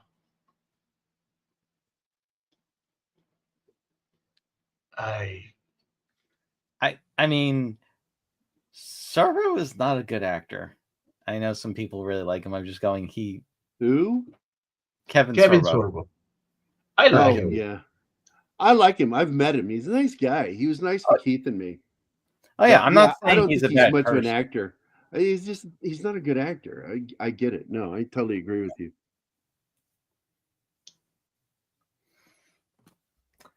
Yeah, but I think he was the right cast for Dylan Hunt. No, I'm not going to argue with you at all.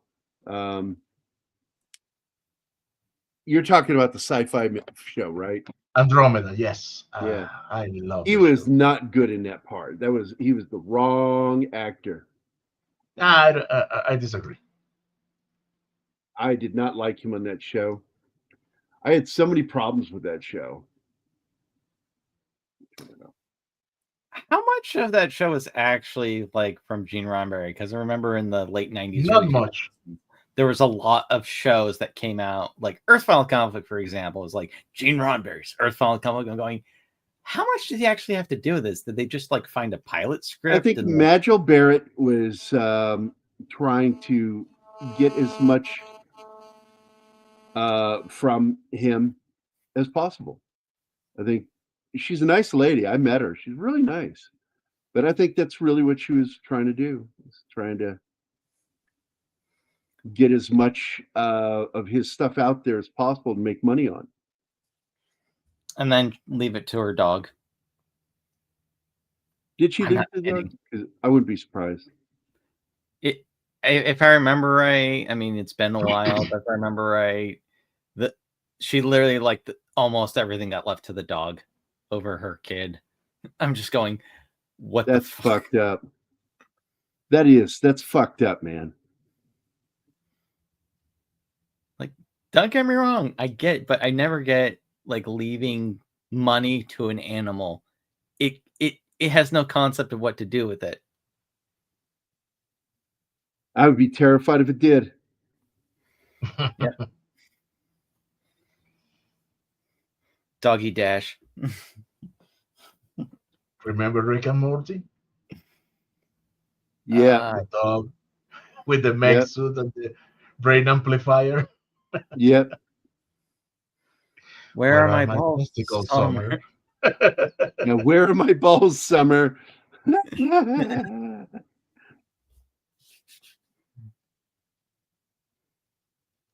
Where are my balls, Summer? We need some new stuff, though. I'm just waiting for whatever era we're getting out of, because it definitely feels like we're getting out of there to finally end, and we finally get like hopefully a new good era, because the last 10 years have been terrible. There's been a couple good things, but just since about 2015.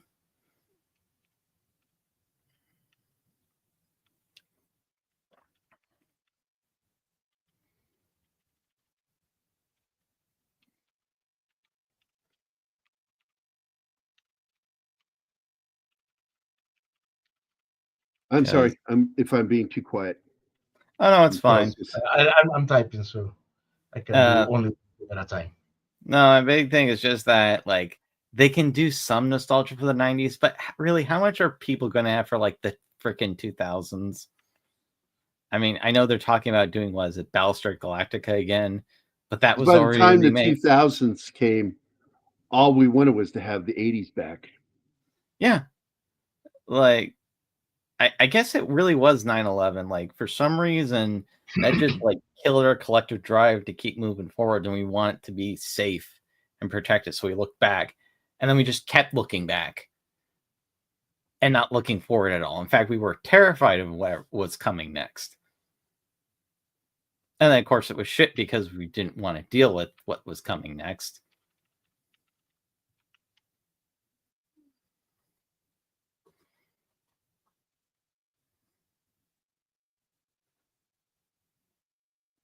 Isn't that supposed to happen? The Barbarella remake? Yeah. I want it with Sidney Sweeney. Yeah. He is perfect for that part.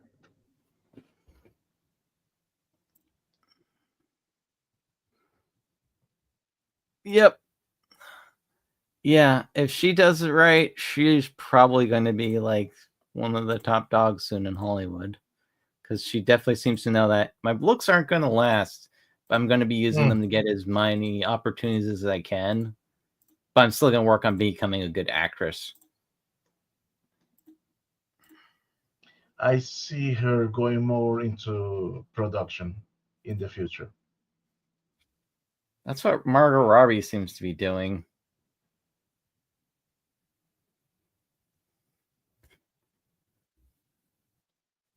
Was it Jessica Alba, if I'm right? She ended up like starring a company and like was way more successful in that than Hollywood.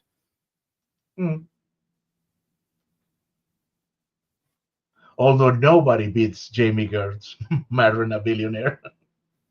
Yeah, that was really sharp thing to do. Yeah, I mean, if I was in the Sydney Sweeney thing, I'd be going, okay, I'm considered top dog. Which billionaire do I want to, stick with? Do you want to go for someone old because they'll eventually die and you leave them, or do you want someone that, actually seems to care about you, so you don't have to pretend for as long?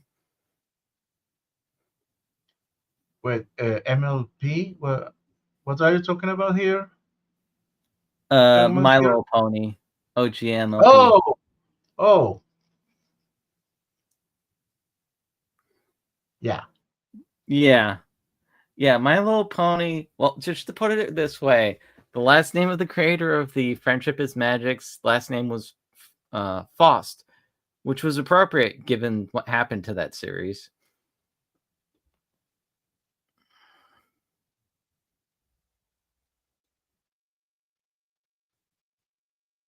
Holy shit! 25 gallons of frying oil. Oh. Are you just blathering out words randomly? Yo, I'm reading a fragment. Bill Barker said, "Did you see this article? Even though it's from years ago, but the guy that looks like Peter Griffin broke into a Burger King outlet and drank 25 gallons of used frying oil. What the fuck?" Like the real life Peter Gifford streamer, or is it the guy I just suppose. not like him? Holy crap! Hey, holy crap! Holy crap, there, Brian. Hey, Brian. Hey, Brian, you know where I put your balls?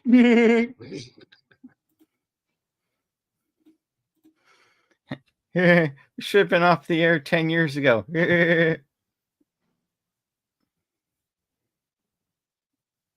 Oh, so he's not the real life Peter Griffin. He's a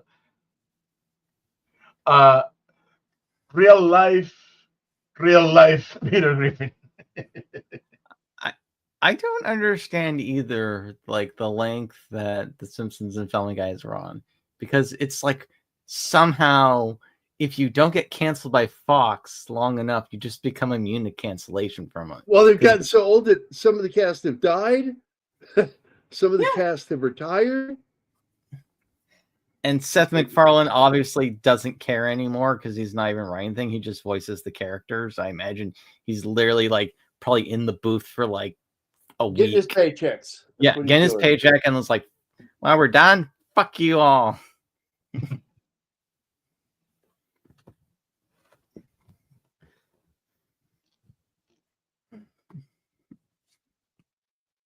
Oh, that would be the other thing Werner Herzog goes back in time to do. Yes, Mr. McFarlane, I believe you need to make your flight. The date is September 10th, 2001. Oh, come on. I like that. Besides, we wouldn't have the Orville then. We wouldn't have the Bumgarner? What'd you say? We wouldn't have the Orville without Seth. Orville. Yeah, yeah. Oh, absolutely. Agree with you. I think that it wasn't a perfect show because I had some serious problems with what they did in season 3. And episode 1 of season 2 was funny, but Yeah. it was really not very well written. They put because you had 3 stories, the A, B, and C stories. And they put the A story into the C position and put the C story into the A position, the addiction to porn. And it just was stupid. Yeah, I think. But I still enjoyed it.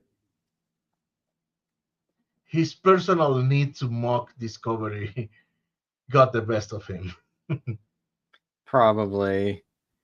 But, I mean, the Orville, in essence, was just, I mean, he basically got everyone from Next Generation he could. And he basically need Next Generation 2.0.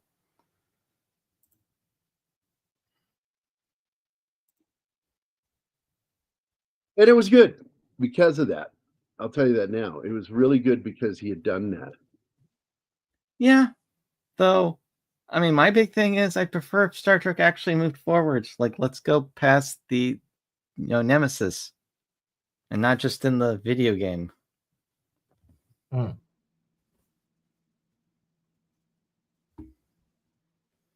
That's basically the mistake for Enterprise as well.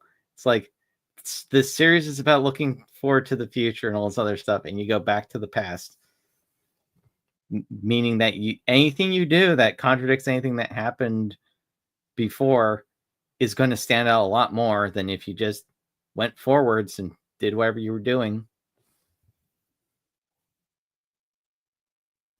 Again, my favorite Star Trek show, it is Deep Space Nine, and even then they made a horrible continuity error within the same show, because for the first, I think, 3 seasons of the show, Cisco's dad is dead, and then out of the blue, no, that is alive. He has a restaurant and everything. Yeah, that's like a minor thing.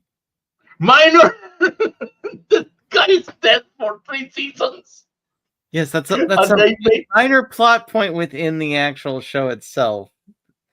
This is my whole thing is, who is the temporal Cold War guy? The weird, like, semi-faceless guy who was talking from the future. Like, I still have no idea. He was in the Galaxy Quest too. This is what I hate about fucking mystery box shit, where it's like, oh, we'll introduce this mysterious character. Do we know what this character is? No, we're just going to make him mysterious because we'll make the show interesting. And now we have to fucking figure out what this is. That character is with Archer till the end. Yeah. The thing is, he has no authority to reveal who exactly is he working for. I mean, shows can go off the rails too. Even ones I like I like Battlestar Galactica a lot, but the later, the 4th season of that show did go off the rails a lot. Especially because hold that thought. Welcome back, Ariel Ballet. Oh my God, have we missed you? Joe asks all the time about you. It's good to see you. Continue, Shen.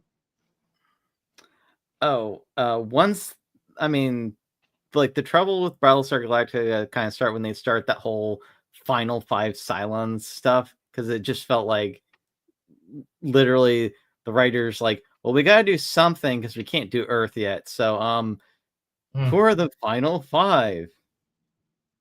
which was never a mystery before in the first and second season, but now it's a mystery now. And then you reveal it's like half the cast on the show. When you're going like, wait a second, wasn't Ty on like with Adama all these years? Okay, I'm confused.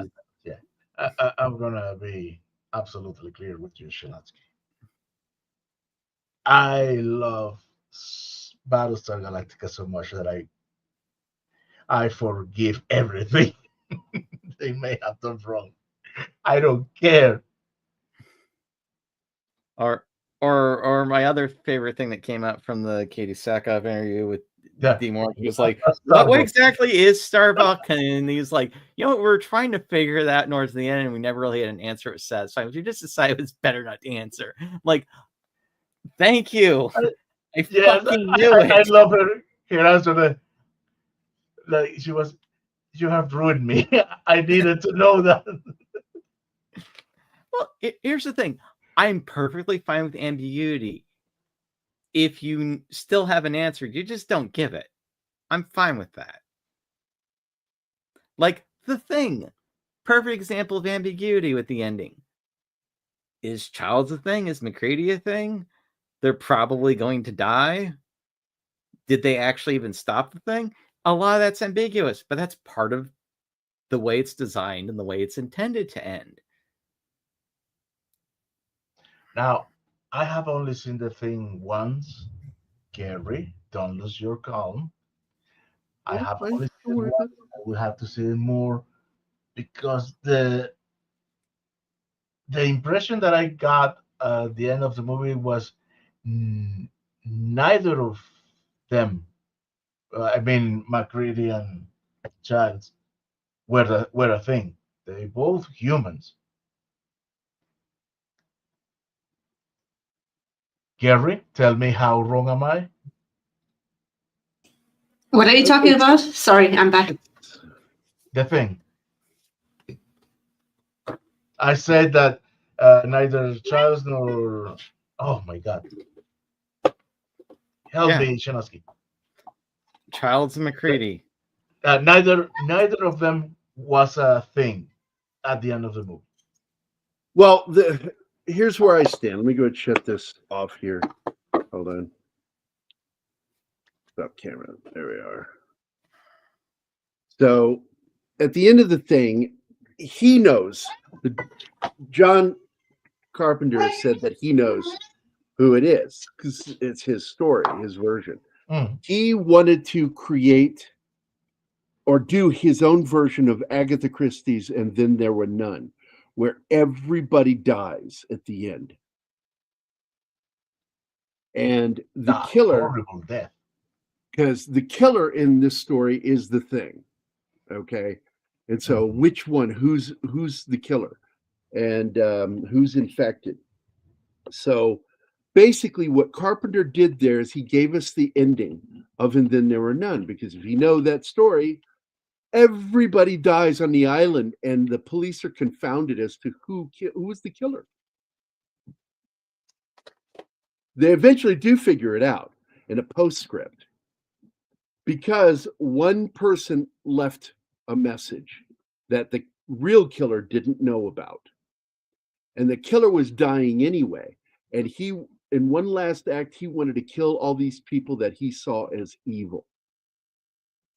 And then leave a conundrum of who did it, who done it. But it was eventually figured out after he was dead. But everybody was dead. Everybody died. So at the end of the thing, that's really what John Carpenter was trying to do, was give us that sad, tragic fucking ending. And I absolutely do believe both of them were human at the end. So I believe that's the logic that's going on there. People have gone, well, there's no mist coming out. It was 1981 when they shot that movie, asshole. They didn't know how to do that stuff. The reason you can't see the fog is the way it's lit. But if you pay attention when he walks up, the baby, I read grandbaby, that Childs does have mist come out of his mouth. It would be stupid not to. He's an imitation of a human being down to the cells. Yep. Every cell in the human body. That's what happened to Norris when he's having trouble because he's been slowly taken over by the thing. And when it gets to the fact that it's in the script, he had an incipient heart condition, is the way it's written in the script, an incipient heart condition. And the thing was confused by this defect. And in doing so, causes him to have a heart attack. But by the time he's dying, he is now converted wholly to the thing on that table. Yeah. They're still quite alive inside of him. And so going back to the end with Norris and Childs and McCready basically you're left wondering because we see him throw the thing and he goes, yeah, well, fuck you too, and throws the Molotov and runs off and the whole place goes up. But we don't see him and we don't see Childs. But the assumption is he's just like, I think we've killed them. I think we've killed the thing. And then Child shows up and he doesn't know. And the stupid idea that it's kerosene that he's drinking is stupid. It's just a stupid idea. John Carpenter made fun of that too. Dumb idea. And they're both humans sitting there realizing maybe we're not supposed to survive, which is what Max says. Maybe we're not supposed to survive. Yeah. Maybe it's better that we're dead. You know, this whole thing dies with us. No, absolutely. He was inspired by the thing, Bill. I worked with him on another project, and that was our conversation. Kind of went that way. That he was really impressed because he was a big fan of the thing too, and we talked about it.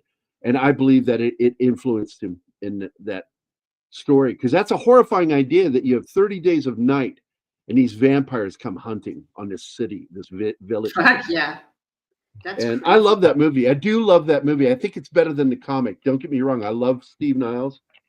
Good guy. We're friends on, but I've seen his scripts, raw scripts, and the guy absolutely needs an editor. And thank God they have editors at IDW. His scripts really need editing. I don't think he's ever heard of a comma, pregnant or otherwise. Oh my God. Oh. Anima, Anima, look who's back. Hey, Ariel. Good We're to see so you. happy to see you. It is good to see you. No, but And Tom has a loaded question here. Gerry, please get a hold of yourself before answering.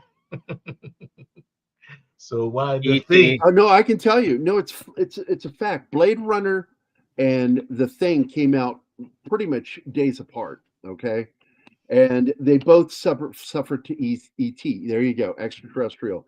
It was the biggest hit of the year, and this is the same year you had Star Trek II and Conan the Barbarian. Man, Wrath of Khan. But they came out in competition with E.T. and E.T. ate their fucking lunch. And also, both films are dark sci-fi films. And you need reliable word of mouth, not just good trailers. You need reliable word of mouth going around with the people you trust to tell you, yeah, it's a good film. It took me twice. Now, yes, I'm the founder of the fan club, the Blade Runner fan club. But and I almost became, I almost did the same thing with The Thing, but I met the guy who actually started it. Not Area 51. Outpost. Outpost 31 is a great website, and they have a group just like we do on Facebook, and a huge Blade Runner following and a huge Thing following, and constant debates like who did the blood, like who got to the blood. I love these debates. Oh, I feel bad for you, Tom. I'm sorry, buddy. He liked it. Yeah, good for you. I hated it for the CG, and I hated it because I'm going to tell you now, in the Arctic, it was like 0.1% female working Arctic jobs. and including the science research. It's a male dominant field. And That so was that's also why the the first problem of film, the rig. Too many females. yeah, they had females on there that are doing jobs that no female would ever do. And women that work on rigs, and I Because think what do they make? 1 to 2% of all, because I remember doing the research on this on rigs, 1 to 2% are female. It's really low. And their jobs are either corporate secretarial, Medical. working in the office, or they work in the medical department because they have to okay, have doctors and nurses out there. every episode of The Rig should have opened with this line: "The Rig, the female frontier." The female frontier. It was really kind of goofy. It really was, and everybody's because I know Six loved the show, and I really thought it was really onto something too. I was watching it and enjoying it. Animal watched it too and was enjoying it, and then all of a sudden it derailed off of where it was going, and it just took this leap in a weird direction. And then there's this tidal wave going to go after the lesbian wife of this other character. And I'm like, okay, this is fucking weird. And they bring in new characters in the third act of the show. Oh, bringing in characters, suddenly That answering ended it questions. pretty much. You know, so there's no mystery anymore. It was these people all along. I can fuck off with that. That's lazy fucking writing. Fucking Norwegians in the remake don't elicit.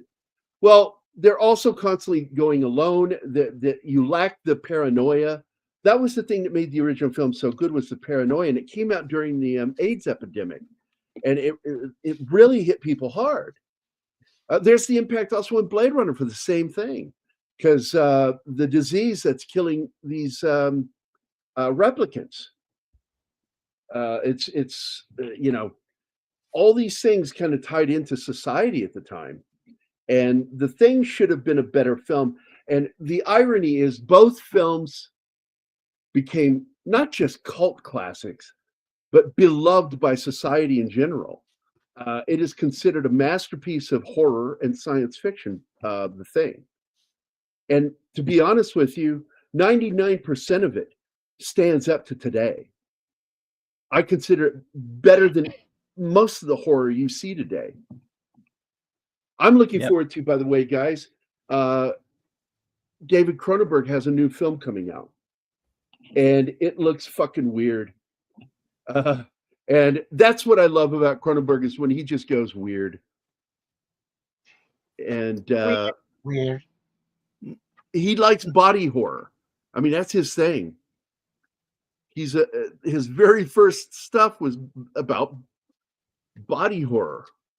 And so now we've got this new film coming out. Let me see if I can find it here. It's Together. It's sci-fi comedy, dark comedy. And I really don't know what to make of it. Let me get the director. There we go. Director. Cronenberg's definitely in his own. The Shrouds. That's it. The Shrouds. It's listed as coming out in 2024, but the film is just finally getting a release. Go find the trailer for this thing. It's got one of my favorite actors. I'm distantly related to him, Vincent Cassel. You got Diane Kruger in it too, and Guy Pearce.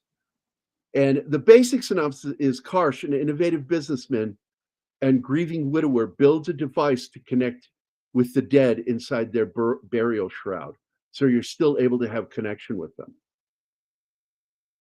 I'm like, and then, whatever could go wrong starts to go wrong. Yeah, Cronenberg, weird, get the fuck out of here. Yeah, but Gerry, real quick with it, there's important for the alcohol in the thing. There's an important fact that most people don't seem to acknowledge. Childs isn't afraid of getting infected from McCready.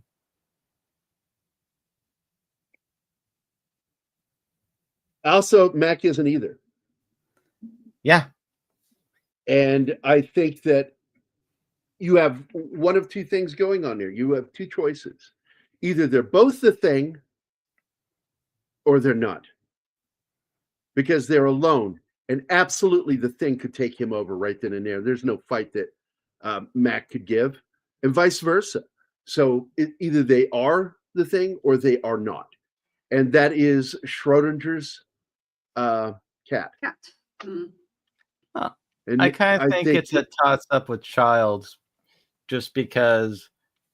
I say it's not because he would have taken him over. He would have just gone at him, and he didn't. Well, no. And by both of them just sort of sitting there, I absolutely believe they're both human.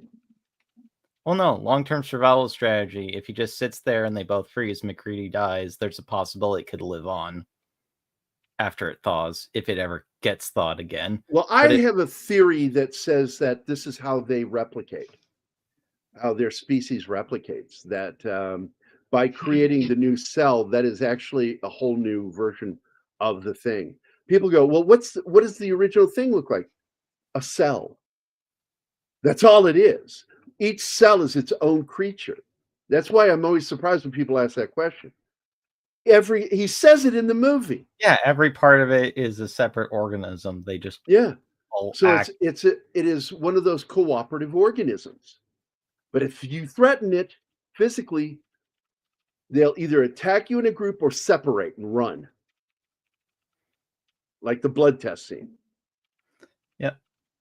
My whole thing with it, especially with it, is that they show that the basement entrance is right next to where Childs is guarding, and they show that there's a door that he can go through, and it leads to right behind Childs, and Childs is watching the entrance. He's not watching the basement. And they do also show that, was it Blair is able to assimilate people without ripping into clothes because it gets smart and it starts just going for the head. And by the way, I showed it the other day. Mike Plug's storyboards for that scene are so much better than what we got on film, but I still like the scene. I like what happened. And by the way, I just forgot his name. The actor that plays the doctor, Blair. Brimley. Wilford Brimley. Diabetes. Had so much fun playing this character. Like, he relished the scene where he's doing the dissection, because he was an old cowhand, and he used to have to deal with slaughtering animals and shit. So he was just having a blast. And if you listen to the commentary by Kurt Russell and John Carpenter, they're laughing about that scene and laughing about how he just enjoyed that shit, like having his hand stretched out over Gary's face like that. Great fucking scene. He was having a blast doing that shit. He was like in his late 40s already, man, when his acting career started, because he used to be a cowboy.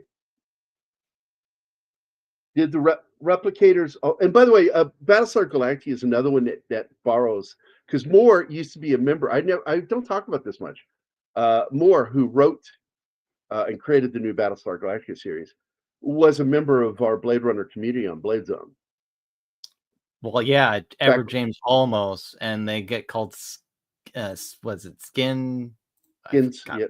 Skin Jobs or whatever they were called. Yeah, Skin Jobs. Skin Jobs is Blade Runner. No, what is it they call them in Battlestar? I thought they called them Skin Jobs as well. Yes, is it true? Skin Jobs. Skin Jobs. Okay, because in Blade Runner they refer to them as Skin Jobs too. And the thing is, like, somebody says, "Well, are they androids or robots? What are they?" I said they're biological robots. And you understand that when you understand that each manufacturer produces their organs. They have separate for every organ, every part of their body, including the skin. And what Tyrell does is he hires all these companies to do that stuff and then puts them together biologically in the corporation building. And it's like conveyor belt replicant city, man. Yes, but the brains are made strictly by Tyrell. Nobody else makes. Yeah. Them. Yep. And which is always something I've always found as a weak point in the storytelling. Why would they want to make replicants as smart as the genetic creators that designed them? I'm like, that's a bad idea. Well, it's the same thing with AI. They learn, they get better, and then they get dangerous. I guess that's what the thought with the 4-year lifespan was, that they wouldn't get smart enough by that time. All right, I can tell Bill is a fucking fan. He's got the entire series of Atlantis on Blu-ray. Stargate? If I would spend money on buying myself nice things, that would probably be one of the shows that I would own. But he was one of the people considered, but he was too old. He felt he was too old. And I think one of the actors who came close, because he's actually in some of the storyboards, is Dustin Hoffman. Was initially cast, and when he wasn't able to do it, he backed out. They went to Harrison Ford. He was recommended to him by Hampton Fancher, I think, is the one who recommended Harrison Ford, as I recall. Informative, free-flowing talk show with chemistry between you all, including Chad. Thank you. Words and pictures. It's what we love doing. Those. I got to tell you, Annam and I fell in love with each other just doing this. Yeah. You fell first. Yeah, I fell first. I was just a puppy dog in love. And I was finding it so funny because I'm like, man, I'm over relationships. Like, what am I doing? I was too. And then Danny dragged me into your show without even asking. He just proposed I can come and be a guest the next day, guys. The very next day. I died of the minute she was on my show, I fell in love with her. And and you saw that I'm a redhead on top of everything. Oh yeah, that was I was like, oh, I'm fucking done. And you didn't know my age back then. We were already chatting a lot when it came out that I was made that I came out in 1982, and the relief on your face, I will never forget that, because you thought I was like 10 years younger. So that's appropriate, Anima. Because I've learned to hate Gerry more as time goes. So it's like my love for him went to you, and your hate for him went to me. He wasn't just considered Gambit. He was actually directly agreed. They were going into the contract stage. And in doing so, they wanted to entice him even more by showing him some of the production art storyboards. And so that's how he ended up in some of the artwork. And but he ended up balking at it. So did Mitchum. And Mitchum, I think, was concerned with the physicality of it. He was getting old, and he just felt like, yeah, it's not my kind of film. I mean, his last run at Philip Marlowe, he got criticism of being too old to play that part by critics and fans alike. And Hampton was a big fan of Mitchum. He'd worked with him. So, I got it. An alternative casting for the Blade Runner, aka Deckard. Sting. You can go fuck yourself on that one. It's not even Whenever funny. he sees a replicant, he just goes, "I will kill them."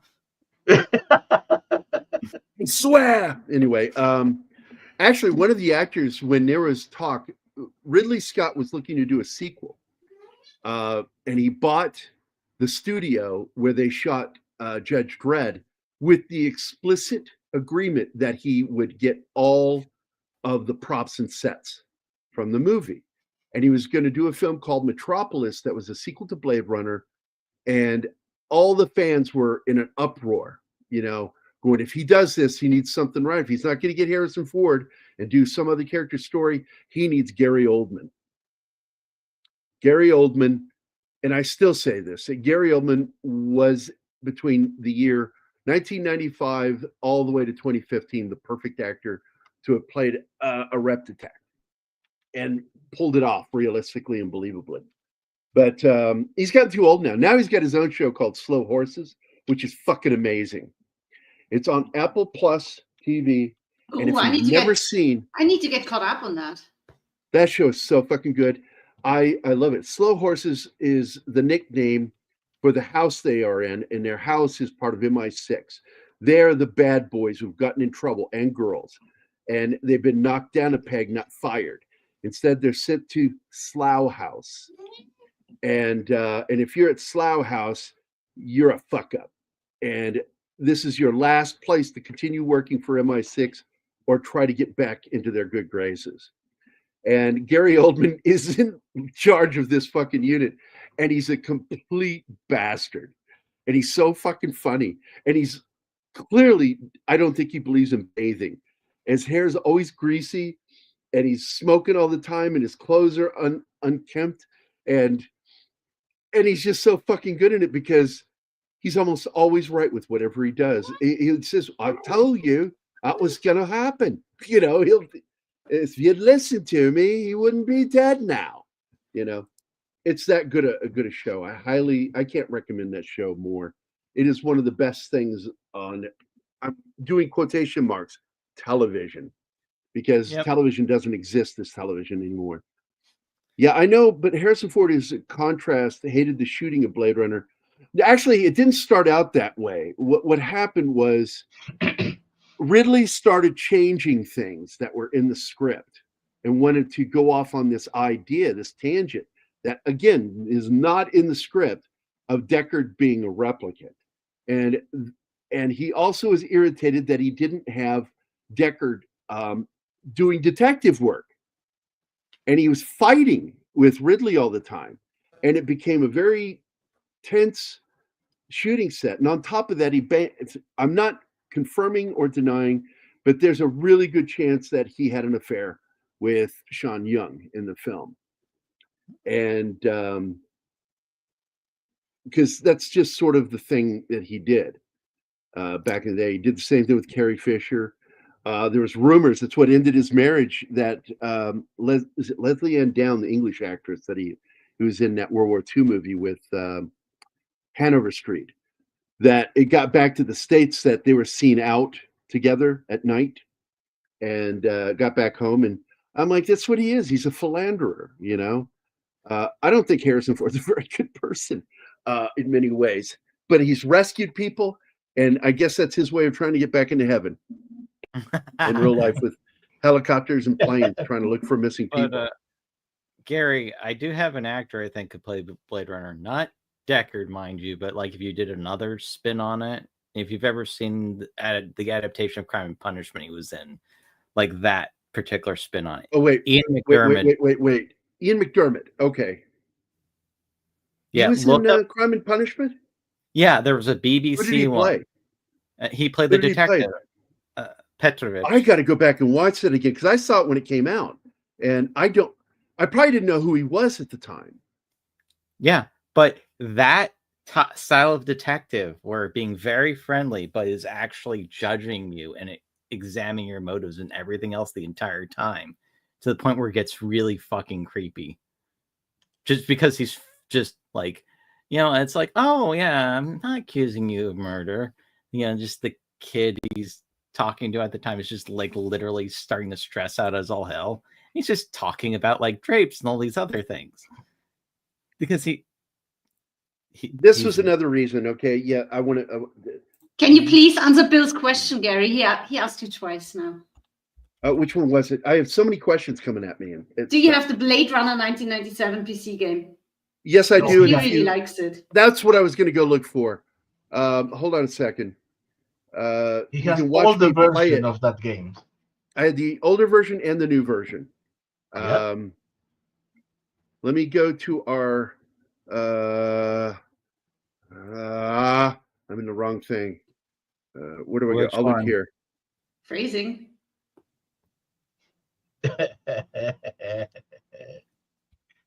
Also, if you go back, you can find where I had some of the cast and crew on the channel for it. Here it is. I'll just get it for you. Yeah, I remember we had Nikki on. Also, I had Paul Salmon on, who wrote the book, and he's a good friend of mine. I love him.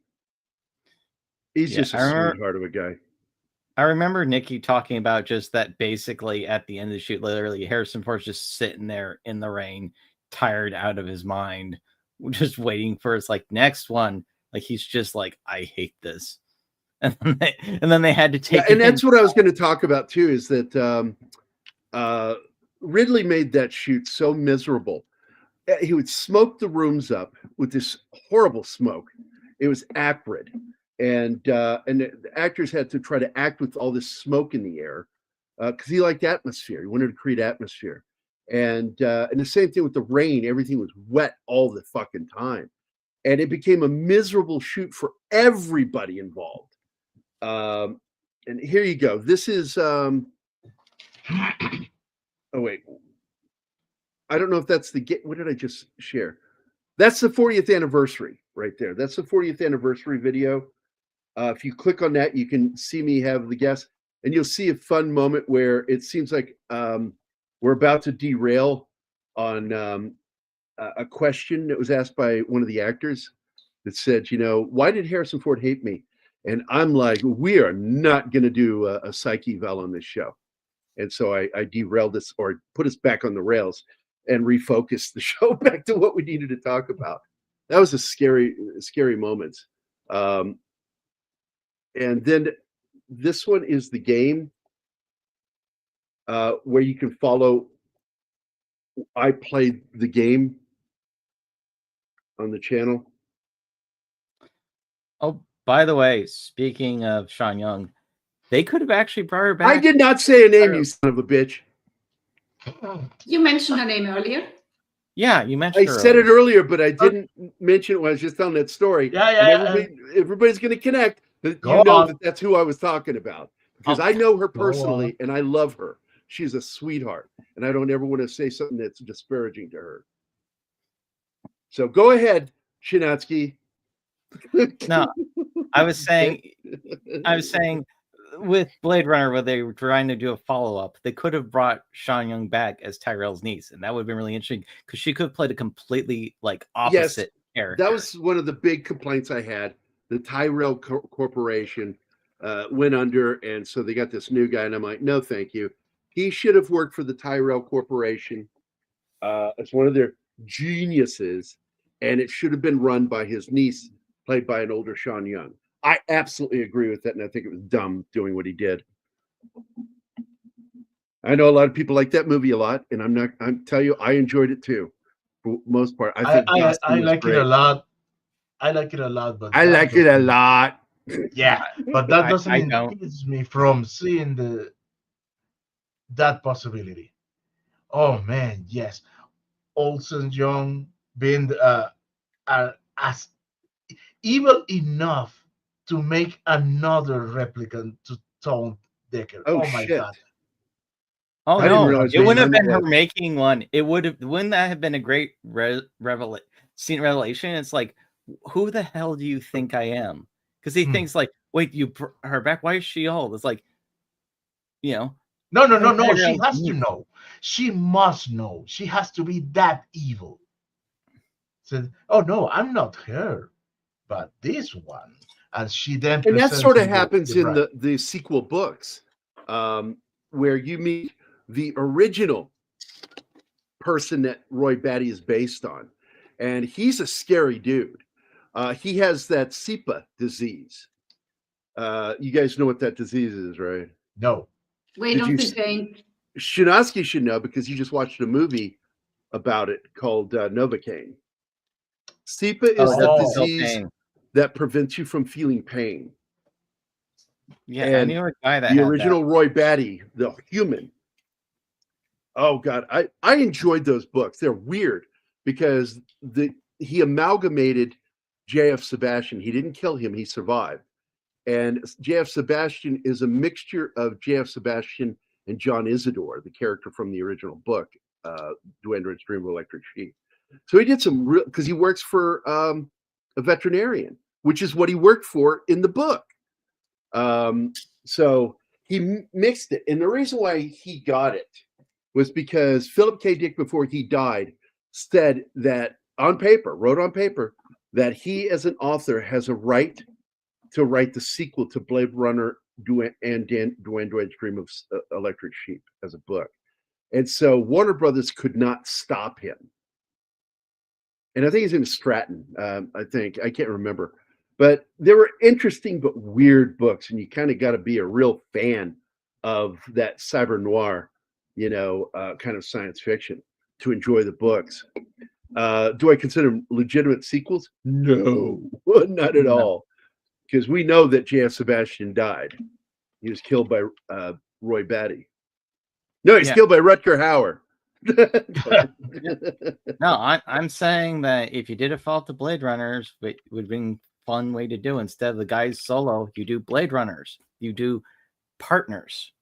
And you could have one be a replicant, one be a human. They could have cool conversations going back and forth while they're working the case. All right, I'm going to wrap this up because Anima's getting tired. And I was tired when we started this. Yeah, I know. She's been working all day. 2849 is its own film. I don't consider it a genetically attached sequel. Even though Harrison Ford is in it, I don't consider it a physical sequel because he changed the look of the city. And you can't do that. You need that DNA for it to work properly. And I've had people argue with me, and then I'll go into the minutiae of explaining why it's different. The look of the police headquarters is not fitting with what was going on because the city is retrofitted. So they wouldn't have done that. And I can tell you also, it's been so many years since it's like, dude, I've been to Los Angeles when I was a kid, as a teenager, in my 20s, 30s, 40s, and 50s. And I can always find my way around that town because it didn't change that much. So that was my problem with 2049. But then I turn right around and I go, I really like the dynamic and character of Deckard being older and making that statement when he questions whether he's human or not. And Deckard says, I know what I am. Because Harrison Ford, here's the thing that you guys probably didn't read between the lines. When they had that drink, that night drink, where they were talking about the making of Blade Runner, the discussion argument began again of Deckard being a replicant. Harrison Ford basically politely threatened not to do the movie. And so they had to make a choice, make it without Harrison Ford and have Ridley direct it, or have someone else direct it and appease Harrison Ford. So that's the deal they made.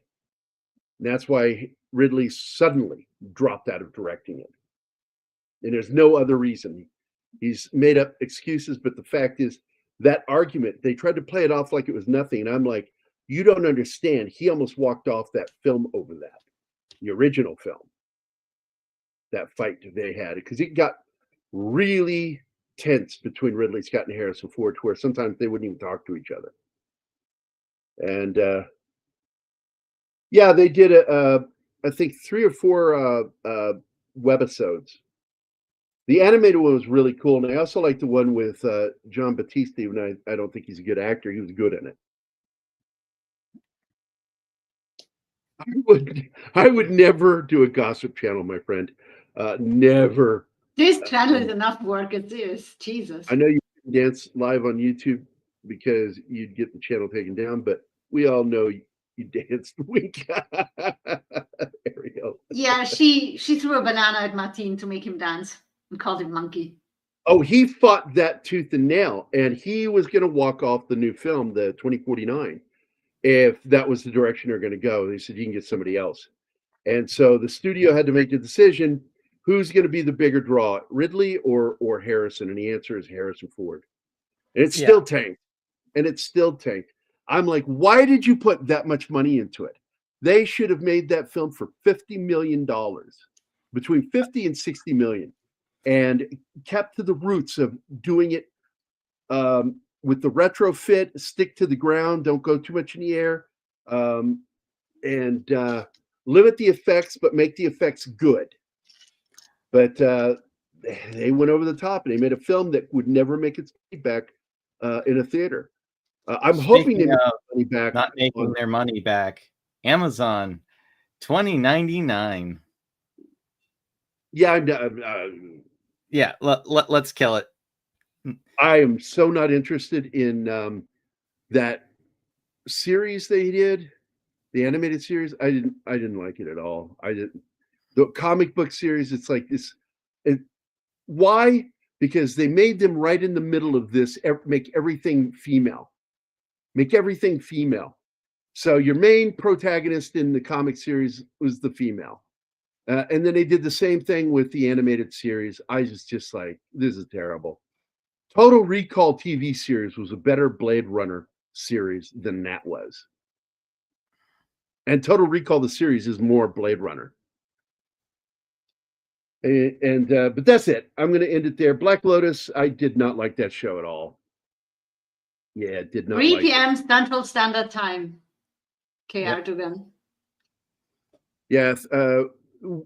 Duggan, before I go, where are you located regionally in the U.S.? Are you Eastern, Central, Mountain. That's or, rude of you to assume he's in the Western. US. We have viewers in other parts of the world too.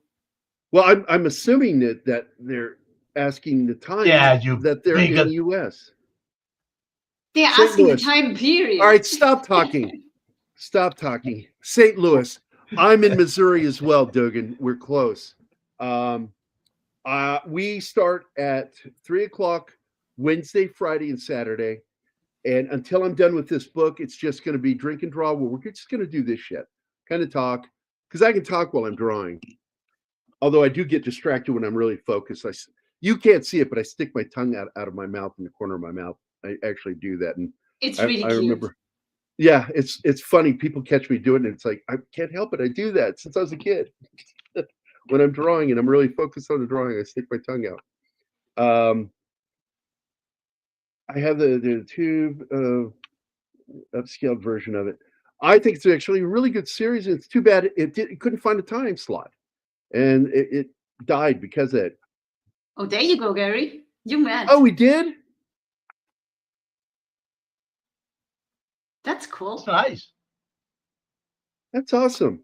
Yeah, VisionCon used to be my hangout, man. That's how I met a lot of my friends, specifically Keith. Hey Gerry, what does that 70s rock band usually say at this time?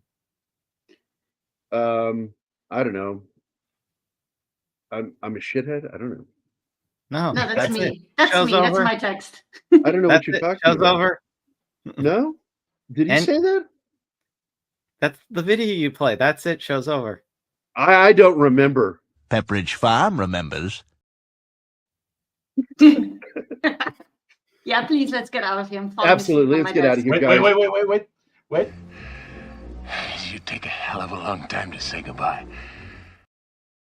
You could end this show, mister.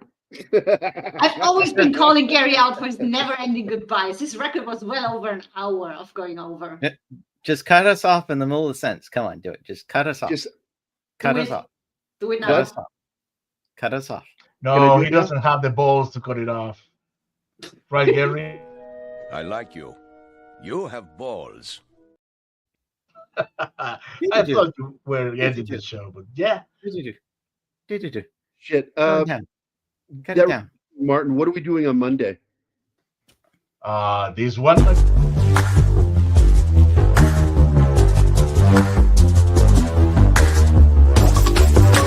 We fell for it again. Yeah, after 3 years. That was random.